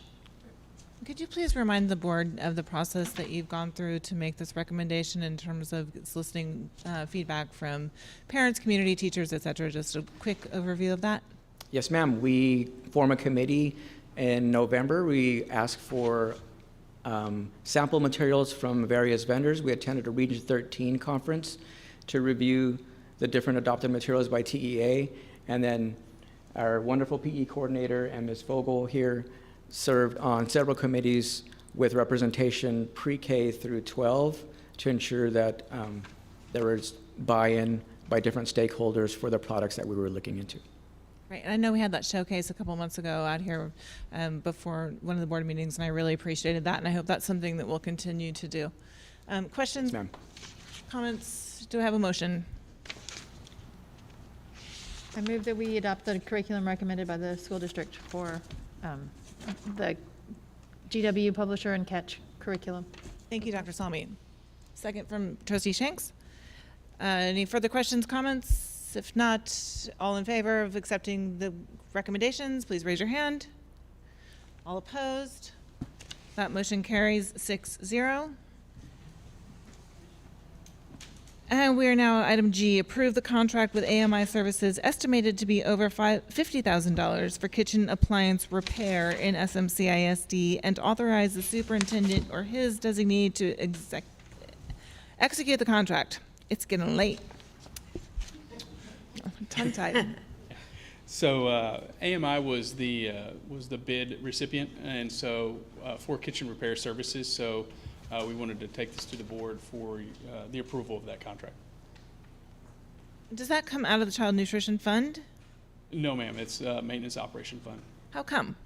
It's a maintenance operation program, if you will. So our plan is Mr. Sandoval will use our workers to address any kind of issue, but if it's a large enough issue or if it's after hours or certain time frame, then we'll be able to move forward with AMI. And it's lived in maintenance budget forever. So. I only ask that not to second guess you, but because in the past we've talked, as we just mentioned, about the very limited ways in which that budget can be used. And so we've talked about various expenditures that can be contributed to that. And I just wondered if this is one that can be, and if not, I just am curious as to why we don't. I can do some research on it. But. No, I'm just curious as to why this, because it is for kitchen appliances, which I thought were one of the categories that we could use that for, but if this is your recommendation, I trust that. Motion I'll from move. Trustee To approve Viapando, Second. second from Trustee Salmi. Any further questions, comments? All in favor of this item, please raise your hand. All opposed? The motion carries 6-0. Thank you. And item H, consider the approval of a proposal for the 2022-2023 school year that creates an intentional framework and commitment to universal student involvement and extracurricular participation at secondary campuses. So good late evening, Board of Trustees and Dr. Cardona. When I saw this agenda item and Dr. Cardona asked me to speak on it, I visited with David Underwood and CJ Odom and our campus principals on the clubs we have, athletics, fine arts, and it's something we're all passionate about. And I think I heard Dr. Salmi just say when discussing salaries, the culture of campuses, and I know athletically, and I know they do in their departments, we take full responsibility for the culture on campus. And I think this agenda item addresses that. So when I first started, initially, I was going to come up here and be like Bernie Sandoval and put up some good Google slides and show my proficiency on the computer and throw Excel numbers, our participation numbers, and I realized that's not the population we're talking about. We're talking about the population that's not involved right now. So I do want to talk what we do now as far as I think we have an intentional framework. As of the 2021-2022 school year, when these two guys became directors and coordinators of fine arts and our CTE, it's really been amplified. You know, in athletics, we streamline and we try to vertically align, and working with these guys, it's throughout all our programs right now. And I'll give some examples of that. But the intentional framework, I believe, and we believe, I'm going to speak on these guys' behalf. Y'all just cough real loud if I say something wrong. But the intentional framework can't be at the high school. If you're going to build programs, it can't be at the top. If you want to sustain quality programs, the high school is, when I put all the data together and I reach out to Peggy and our campus principals, we have lots of opportunities at the high school, whether it's CTE, athletics, fine arts, and we have tons of clubs. but the target area is not the high school students. So I think the intentional framework needs to be the 4th, the 5th, and the 6th graders. I think that's where we need to capture their hearts. That's where we need to capture their attention. And we don't do that by Coach Walsh walking in there or David Underwood walking in there. We're a part of the equation, but I really think we're a small part to capture them. And our facilities are great. STEAM building is great. Our facilities are great. But I think the best way we capture them is the population we're not going to talk about that's already participating in these things. We got to put those kids in front of our 4th and 5th and 6th graders. I spoke at Rodriguez for their STAR pep rally, and my whole talk to them I was concise. It's a bunch of little kiddos, but it was just being a cool kid. Everybody wants to be a cool kid. We all did, and the only way you know what a cool kid looks like is you put cool kids in front of them, and those kids that are participating already are the cool kids. So we just got, and we have a good example is CJ and David, they brought the 4th and 5th graders over. This was when it was cold, January or so, and they ran them through all our facilities. We had our kids out in front of them, and then we ended up in the athletic facilities, and it went from CTE to fine arts to athletics all in one swoop. And so I think, I'm not sure what the intent or the end goal of this agenda item is. I do want to say that it's been pretty intentional right now, and it's why at field days we're sending Diamond Line to Bowie Field Day, so those little girls see the cool kids. And we're doing the same thing with our athletes. We're doing the same thing with our fine arts, and we just got to keep doing it. And where we could get better, I believe, is in our clubs. I don't think we vertical align our programs, but I'm gonna give you a good example that I've seen because they do it. They annoyed me at first. It was the Frisbee Club because they did it right outside my office door, and there was about 50 of them. And once they got control of it, it appears to be an athletic UIL sport right now the way it's conducted. And I look out there, and there are some athletes. I saw some choir kids out there. But he's captured a bunch of people I think this agenda item is for that haven't been doing anything. And so in my mind, I'm thinking, all right, we do this with, athletics and choir and Diamond Line all the way down to the middle schools. Somehow we can streamline those clubs and hit them a little younger because, again, you can't fix it at the high school. We just got to fix it at the younger levels, and we have campus principals that are all for it. So I think that's one way we can fix, we can get better at. Now, I'd be remiss, I wouldn't be a good athletic director if, there's a lot of resources talked about at these meetings. I'm here, I watch them all, but I'd be remiss if I didn't say we don't need resources to make things better. Obviously, we need more resources. And if I was gonna mention a game changer, and I don't know if there's any bonds remotely close to us, but if there was a game changer in SMCISD when there was a bond put together, I think it would be a natatorium. And I think from K through 12, there's so many opportunities you could use in aquatics. I mean, just from basic to all the way to UIL competitive activities. And another example of, we have hungry students in this district. Garvin Smith runs our wrestling, in our wrestling program. And he came to ask me, he said, hey, I want to start in the middle school. I said, we don't have a budget for it. We don't have a stipend for it. You prove to me you can build a middle school program, and we'll talk about it. And in 3 months, between him and Jeremy Cross and Charlene Hangemaster, all no extra stipends, no equipment bought. They got 130 Miller and Goodnight students competing against other people. Now we lack space for it, but I think the more we put an initiative out there, it'll happen whether we're talking about his department or his department.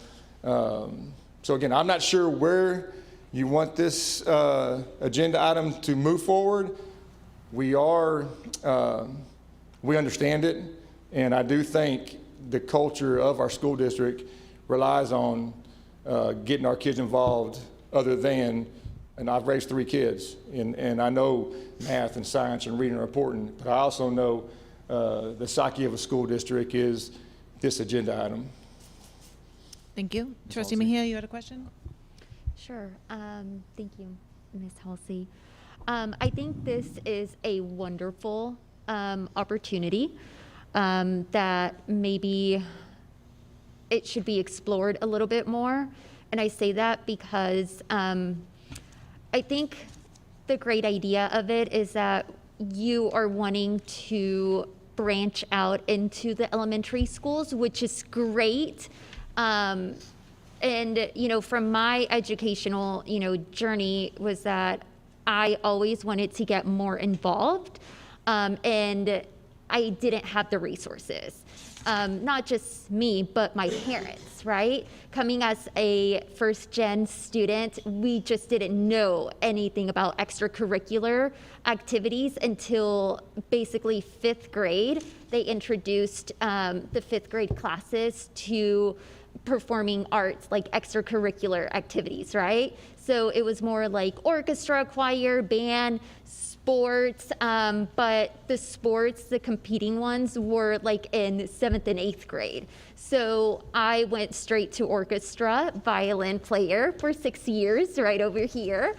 But it was a struggle for my parents because, they're not from this country. I was first gen, and so the resources, those are my concerns, financially wise. We're going to have a lot of first-gen students whose parents are probably going to reach out to you in regards to like, hey, this is a great, awesome opportunity, but in the long term, how much is it going to cost to join football or, diamond line, cheerleading, theater arts? So those are like my concerns, but I think it's a great opportunity. I think that's a very valid concern, and we've actually been having conversations, Dr. Cardona and even Mr. Nevadas and I have actually been discussing lately, what would we do to be able to help out the students that are of a low SES population that need that assistance in order to be part of programs that historically have cost quite a bit just to get started. Renting an instrument or paying for cheerleading, all those different things Right. that are wrapped up in the costs that go with those programs. So yes, but at the same time, I don't want us to discount and think that there's nothing being done at the elementary schools. There are plenty of clubs, and they're doing spark nights that are interest groups, and they're doing dance, and they're doing routines, and they're doing cheerleading, and they're doing singing, and there's a lot of different events that are taking place at the elementary schools as well. But what we're talking about is this vertical alignment piece. I've seen Coach Walsh since he came on. I was an assistant principal last year at Goodnight. And remembering what it was that I saw in his first year here at SMCISD, his coaches were at the high school, and then they were coming down to the middle school, and they were there at the games, and they were building the relationships, the positive relationships that are needed. And we are doing the same thing. CJ is doing the same thing now with CTE, with the middle schools, and trying to get the elementary schools to be there. So we're a part, we're a cog in the machine. We're not saying that we're the answer to it all, but we know that what we are going to provide is we're going to sell education, and we're going to sell what needs to be done so that kids are excited about school. And we know how to do that. And we might need to sit down and kind of talk about how we can make that happen to where everybody kind of understands that no matter who you are, what teacher you are, what it is that you teach, you sell education on a daily basis. And we can probably give a training in the fall about that and how to do that. But what's important is that these kids get connected. And I think that's the nature of what this agenda item is about. Okay. Thank you. Thank you, Ms. Halsey. Thank you, Coach Walsh. Thank you, Mr. Underwood. Yeah, I think this agenda item kind of grew legs and turned into something that it shouldn't have been, but I do appreciate where this conversation, the dialogue has taken us. In several previous meetings, Ms. Presley has come up and talked about the significant attendance challenges that are currently occurring at San Marcos High School. And, anecdotally, I would argue that that student who is truant, who isn't coming to class, who is not participating in the school day like they should, is not one of the students who we have brought into this chamber and this gallery to recognize for being an all-state athlete or all-region choir or scored one at band competition. And so rather than fund attendance clerks or advocates or directors at $90,000, $100,000 a year to combat attendance, I think it is much cheaper to invest those funds in extracurricular activities, in those stipends for coaches and facilitators. And so I guess that was the intent of this conversation, was saying, you know what, quite frankly, what financial resources can this board allocate to you who are already doing the work? I am no subject matter expert in athletics or extracurricular activities or fine arts by any stretch of the imagination. And so, again, you know, the only thing I can do is, with my colleagues in a majority vote, is write a check, right? So my message individually is that there's a check to be written to get more students participating that historically have not. In the exact same way that we can open up our grade books and we can kind of point to the kid who we know that more than likely they're going to fail STAR at the end of the year, or that they are not performing at grade level, I think we can easily identify the students who are not participating in extracurriculars and fine arts, and I want to know why that is. I have plenty of anecdotal experiences of why my peers when I was in school did not participate. One example I can give, you know, I joke with Lacey at the high school a lot because she got me interested in speech and debate, and so I attribute my presence up here to her, helping me find a voice, and some people probably appreciate that. A lot of people probably don't, but it is what it is. But I know going to those competitions, the hesitancy of my parents was not because they did not want me to participate. It's not because they did not think that I was going to do well. It was because at some point down the line, we were going to have a difficult conversation of, can I afford to have a suit when I go to that competition? If we go out to dinner as a club, are they going to give me cash to spend at that dinner, right? And so it's those conversations that when we bring a cadre of employees and community members to talk about equity, that is what I want us to combat as well, is these institutionalized barriers that exist that prohibit students from participating, not because we don't have the opportunity for them, but because of those systemic challenges that they encounter trying to participate, right? So again, I guess my point being is, if y'all need more money, let us know and we'll figure it out on our end if we can get more kids engaged. Well, I think you're right on this agenda. The end goal of what you want for our kids. And writing checks, you're talking our language now. So now that I understand, you know, what we can, I got stuff running through my mind right now that just could help in the athletic world on accessibility. I will say this, Ms. Mejia, that our school district does a good job, more than my previous two school districts, on not taxing the students on being in our program. Like, I think Ms. Halsey can tell you, I don't think we've asked them to bring anything to, you know, for football. We try to provide everything we can. Our parents want to provide some other stuff, but we try to provide. I think we do a good job of that in our school district already. So yes, I will definitely eat lunch with these guys and come back next month. Trustee Salmi?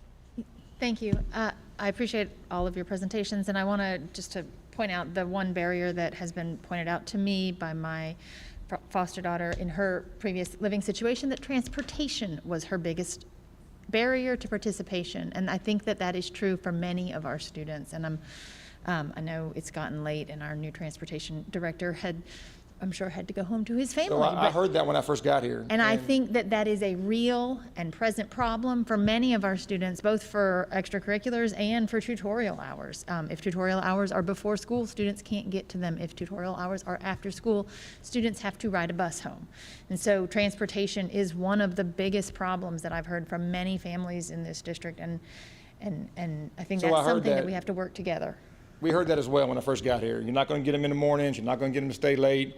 And I'll tell you, we do. And we have, in our football program, we have nearly 300 students. And I think we have 2 bus riders.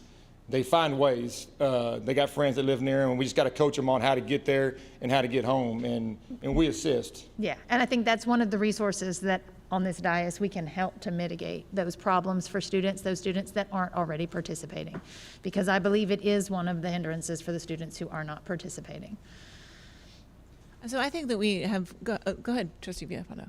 No, you go I was finish. just saying, I think that we certainly have barriers that persist, but we have made a lot of strides. And I think that, I've seen Dr. Cardona provide transportation for a number of programs. I've seen the number of clubs at the elementary school go from 0 to now. There's a whole host of them throughout the different campuses, just in the time that my kids have been in school. I've seen, the Friday Night Lights production unfold into other sports. So I think we have 400 students that participate in a home football game in one way or another, and I've seen that over the last seasons unfold, so that for the first time in my memory, we had a choir student come and sing at a girls varsity soccer game this year, which was terrific, and we're doing other things of that nature, and I see that happening consistently. I think that your idea of expanding the clubs up to the middle school is right on, and it goes to data and feedback that I've also heard consistently for the last 10 years since the Youth Commission did its research and created the Youth Master Plan. What was recognized then was that there are opportunities at the high school, but we really lack opportunities for kids in the middle schools outside of athletics and outside of band. We've built a strings program now, and we have a mariachi program, which is reaching in, and we've got the theater program, and we're doing some fine arts, and I know we're doing all the free summer lessons, which is great and a whole new program for us. But I think that there are many kids in those really critical years, right? They get excited about maybe doing some PE program in second, third grade, but then when they don't have a sitter or the parents are doing something else, it's hard to sustain that in the middle school. And so as much as we can build out, I think even like FFA, right? We've got so many kids that are doing great things in FFA, and so many of the clubs up here taking that down to that level, I think it's a great idea. So thank you for that. Ag Barn, if he's advocating on behalf. Yeah, of the next bond. Trustee Villapando was next. Okay, well, I'm gonna really go off on a tangent here. I fortunately have had the opportunity. I was here for the what is it? The fair that we had, and so all the mini string, all the mini students that took part, I was so impressed, and they were all the schools. I mean, they're all different, and that's where I heard about all the UIL accomplishments that they got and everything. I was so proud. But then I recently had the opportunity to go to Mendes Elementary, and they put on a fantastic program. And these little kids are so talented, and so they're there. You just have to go and seek them out and make sure that they continue to I don't know, perfect their art or whatever it is that they're doing. And then I went to the Miller Junior High and got to see them perform. And I was telling my co-worker here, my co-board member, colleague, that I just hope that they get inspired. And I think that's what it takes. Because I danced when I was in second grade, and so that just inspires you to go and when people appreciate and clap for you and everything, that just inspires you to go and seek that out. And the other thing is that we talked to Mr. Cavazos, Myra and I were out there, and he was saying that he was going to come down to the junior highs and seek out, fantastic. He needs to go down to Mendes. They had some real talent for their program, and it was just wonderful. Mendes Elementary, they were just out there on stage. Can you imagine having the courage to get out there? I know it took a lot to, it takes a lot to get in front of the public. Coach Walsh mentioned that there were several going down to the elementary schools now. And we actually in October and November will be going starting sooner. Omicron came and it affected what we could do to promote. So that's not the case, hopefully for 22, 23. Hopefully not. So we anticipate getting to the elementaries a little sooner and bringing those students that will excite those kids and try to get their hearts engaged in what's going to take place in education for their future. And we want that to not just happen in middle school. We don't want to lose them, because you can. Just because a student starts in 6th or 7th grade in a program doesn't mean they're going to stay in that program all the way through high school. So that's why the continued positive relationships that take place from high school below and from middle school, great programs that are there, they're hard workers there. Y'all mentioned it earlier, so we're not saying anything that isn't known. But they're going to promote upward as well as us promoting downward. I was really impressed at Miller, the young man handling the camera was a student. Well, and I think we also have to recognize the work of our booster clubs, both in the fine arts and in athletics and throughout the programming, because I know that they've really helped to keep the cost down for students personally, and have really, those parents work really, really, really hard to ensure that kids have meals, that they have the equipment, that they have uniforms, that they have that. It's a big job. Trustee Mejia, you had another comment? Well, Mr. Arredondo had his hand up Trustee Arredondo? first. Yeah, no, so I just wanted to make it clear that I'm confident, and I know with every fiber of my being that like the work is being done. And you gave a perfect example of how some coaches with initiative and a little bit of elbow grease, probably a lot, pulled off something without any budget and really not institutionalized support, but no institutionalized backing financially to do it, right? So I only can imagine what is possible if resources were outlaid for other directors, program coordinators, staff facilitators, coaches had at their disposal resources to create more programming within the ISD. So I appreciate, Coach, that it sounds like you're picking up what I'm putting down Absolutely. for next month's meeting. Thank you. Yes, sir. Trustee Mejia, anything? Like I said, I think this is wonderful. It's a great start. I am really interested to see how this works out. I don't know if y'all can provide I guess feedback as to how things go whenever y'all start reaching out to elementary, middle schools. But I'm interested to see the outcome of it. I don't know if we have to vote on this, but There's no action. no action. Okay. So yeah, if y'all can come back, I don't know when. Maybe We'll try to bring something next month for you to vote on. Yeah. That way we Or can student see. performance in the fall. How about that? Thank you. Thank you. Has he played to offer? All right, item I is a discussion and possible action regarding the proposed MOU with Hayes County Public Health Department. Do we have?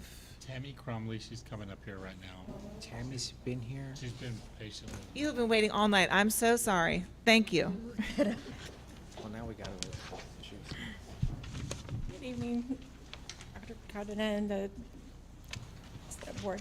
Tammy Crumley, Director of the Hayes County Local Health Department. Agenda. I think this was Mr. Arredondo's item on here. Do you want to speak about it, or would you like me to? If you'd like, I can do it or not. I don't know if they know how it came about, but. Yeah, well, so colleagues on the board, I think we've had this information now 2 months as we've gone back and forth about it, wanting everyone to have adequate time to review it. It's my understanding that this is a proposed partnership between the ISD and the county to provide vaccine outreach, not COVID-19 vaccine, just so Right, everyone just doesn't get overall. cranked up. This would be vaccines that, because of the pandemic and some other issues, obviously pediatric vaccines that our students need to return to school or participate in school, but also some other vaccines that, if it were to move forward and if the ISD were a co-funder, it's my understanding, Ms. Crumley, that the county is committed to serving not only Hayes County, but the geographic boundaries of the ISD as well. Is Yes, that- so we provide a back-to-school vaccine, I call it drive, at the health department in August. It's, vaccine week, and we'd like to expand that past just August. We want to get out into the community and be able to provide vaccine before school starts. Everybody's rushing in that week that we have the opportunity, and we would like to do to school locations when they're having back to school nights, or meet the teacher, whatever that whatever that looks like. And there are some hard-to-reach areas in the county that just don't come to their health department to take that opportunity. And they're trickling in, September, October. I guess you guys give a deadline before they have to have their cutoff date. And we want to just capture that beforehand. We have other areas of the county, not just in San Marcos proper, but that don't necessarily live in, be careful what I say. But yes, we're trying to look for other ways to serve the community. And we'd have to have DSH funding to get some additional vaccine for the children, but I don't think that'll be an issue. Thank you. Is there a specific request? I'm a little confused about the request. So we have a foundation, a St. David's Foundation donation of $100,000. So we applied for a grant through the St. David's Foundation, and we were awarded a $100,000 grant to go toward that vaccine van. Okay. The total cost is about $215,000. Okay. So we're looking for additional funding. Okay. So you have $100,000. What's needed is $215,000. Correct, And it's going yes. to serve all of Hayes County, which also includes Hayes CISD. Yes? Yes. Okay. Just making sure. Thank you. Trustee Villalpando? Yes, I was going to ask, so you're going to the other school districts also in Hayes County? Yes. Are we going to share in that cost, or how is that going to work? Yeah, after the initial purchase of the van, there's no cost, after that. We would do the upkeep of the van and the expenses. So what would be the cost to let's say to San Marcos School District?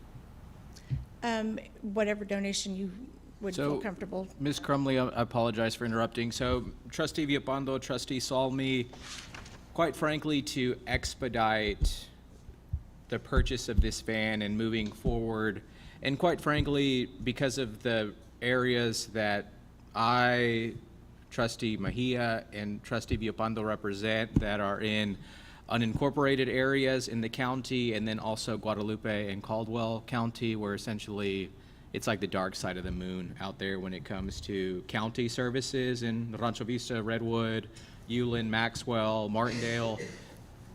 I am ready, as the sponsoring trustee, I was ready to request that my colleagues consider the full amount of $115,000.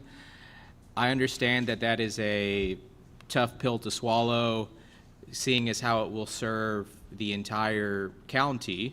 However, quite frankly, I think San Marcos has been the most intentional ISD for the past 2.5 years when it comes to public health and protecting our students and protecting our staff, and we've gone to some great lengths to do that. And so that's why, speaking with Ms. Crumley and even Matthew Gonzalez, who works with Ms. Crumley, I was interested in the ISD considering taking that full cost, because a part of the MOU would then be that they would serve those parts of Guadalupe and Caldwell County that theoretically, if it was funded through other means and other jurisdictions, the county is not obligated to serve those areas. And so that was my intent and interest in us essentially being a primary funder and ensuring that those historically underserved and underrepresented areas of San Marcos CISD were included in that process. Trustee Salmi? Has any effort been made to reach out to our neighboring school districts that would also benefit from this vehicle to ask for a contribution from those? It has not. This is, Okay. this was kind of Okay. And this statement that the van could be 120 days, that can happen at any point, delivery would be in 120 days. It's not a dated statement, so I assume that if we took a month and asked our administration to reach out to our surrounding neighbors or administrations, or for you to do that, we could bring this back to the dais. Funding from St. David's expires at the end of June. Pardon? The funding from St. David's expires at the end of June. Oh.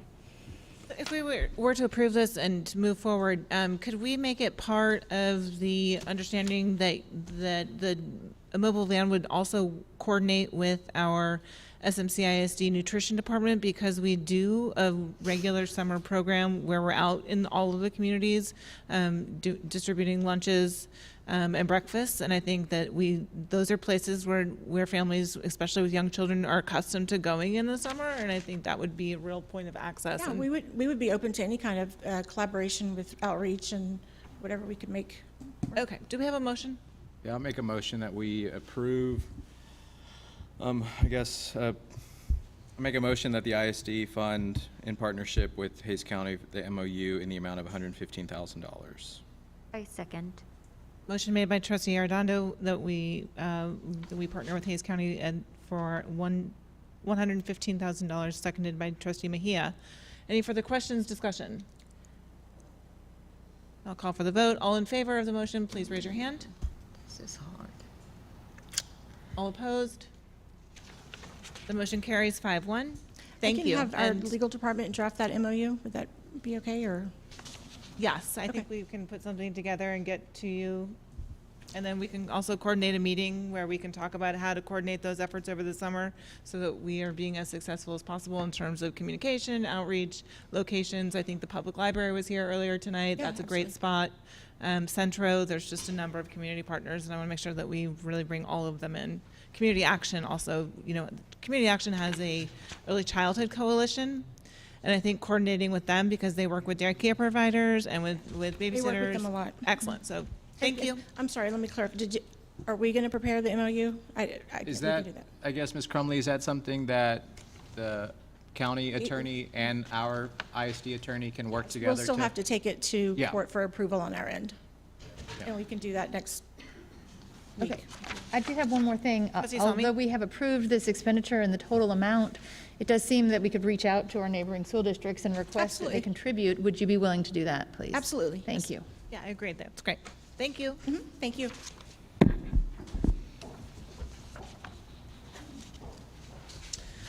All right. What's next? Item J, consider the approval of the June 20th, 2022 for a public hearing on the tax rate and budget for the 2022-2023 school year. So, school districts and all of the taxing units, excuse me, I can't speak, it's getting late, must hold a public hearing. And so with that, all taxing units must post notice of those meetings in compliance with the State of Texas Open Meetings Act. And so what I want to bring forth is just confirm that we will have that public hearing on our tax rate and budget for 22-23 at the June 20th school board meeting. And then, thank you. And then I think that we talked earlier, Dr. Cardona, the two of us, about the fact that we need to then approve the budget by the 30th of June. So we would have this meeting on at the regular school board meeting, and then the following Monday, the board would convene in order to pass the budget? Is that? So last year, the public hearing was at the June meeting prior to the meeting. So we've done it in conjunction with presenting and passing the budget. Okay. We traditionally, since I've been here, we've done the tax rate before and then you vote. There was one year where we had to, it was a year that I wasn't in town, and we had to do a phone call. Right. Yeah. Okay, so for now, let's plan that we'll take care of it in its entirety on the 20th, but we'll reserve that last Monday in June in case something happens that we need to come back and vote. Does that make sense? Just in case, for whatever reason, there's discussion, we don't come to a resolution at that budget, so everybody just knows that's a possibility. All right. Trustee, do we need to vote on this? We do need to vote on this. Okay, I'd like to move that we consider June 20th for a public hearing on the tax rate and budget for the 2022-2023 school year. Second. Motion made by Trustee Salmi, seconded by Trustee Arredondo. Are there further questions or discussion? All in favor, please raise your hand. All opposed? 6-0. Thank you. And item K, consider the approval of budget amendments. So tonight we have two budget amendments. The first one is just some money that the Texas Department of Agriculture sent for our child nutrition department, and it was just money in response to COVID-19 for some supply chain disruptions. And we received $166,160 to child nutrition.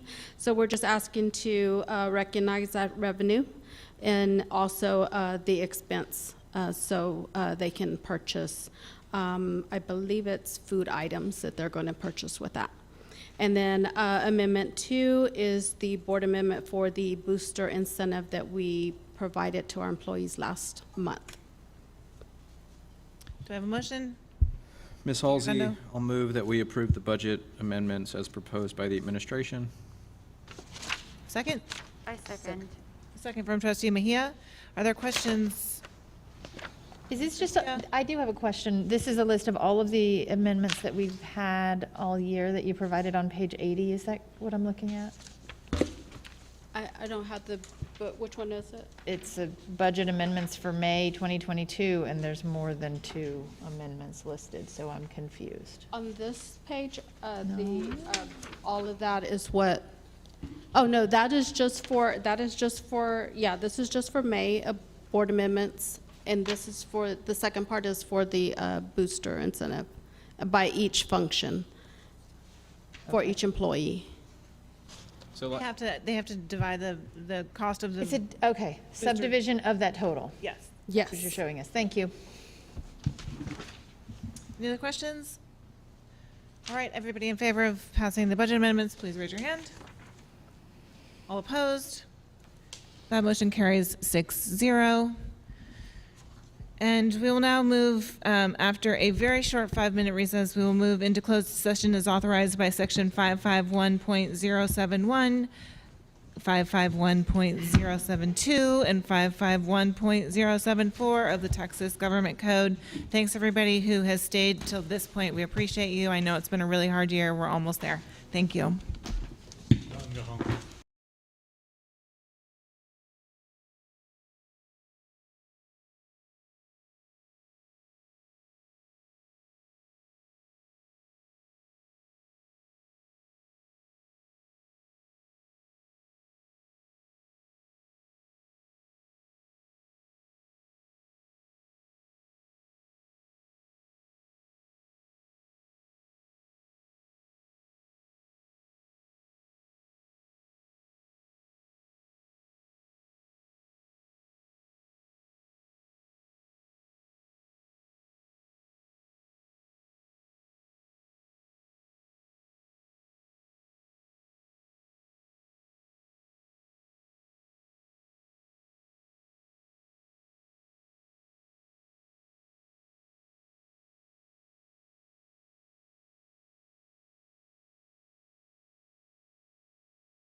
Reconvening, it is 10:34. The board is reconvening from closed session to take action on items discussed in closed session. And that item is item A, possible action regarding the possible sale of the surface only of the real property and any improvements, including consideration and possible action on a resolution declaring property as surplus and authorizing the sale of surplus real property regarding the following: a portion of the tract 10, approximately 11.958 acres out of that approximately 35.82 acres of land, more or less, acquired by the district in 2004 in the certain special warranty deed from Jane Hoffs, now as Jane Jackson, in the Juan M. Baramendi Survey Number 1, Abstract 17-1, and further described as the northeast corner of Hunter Road and Suttles Avenue, San Marcos, Hays County, Texas, which I will just say in layman's terms is the property that adjoins our transportation and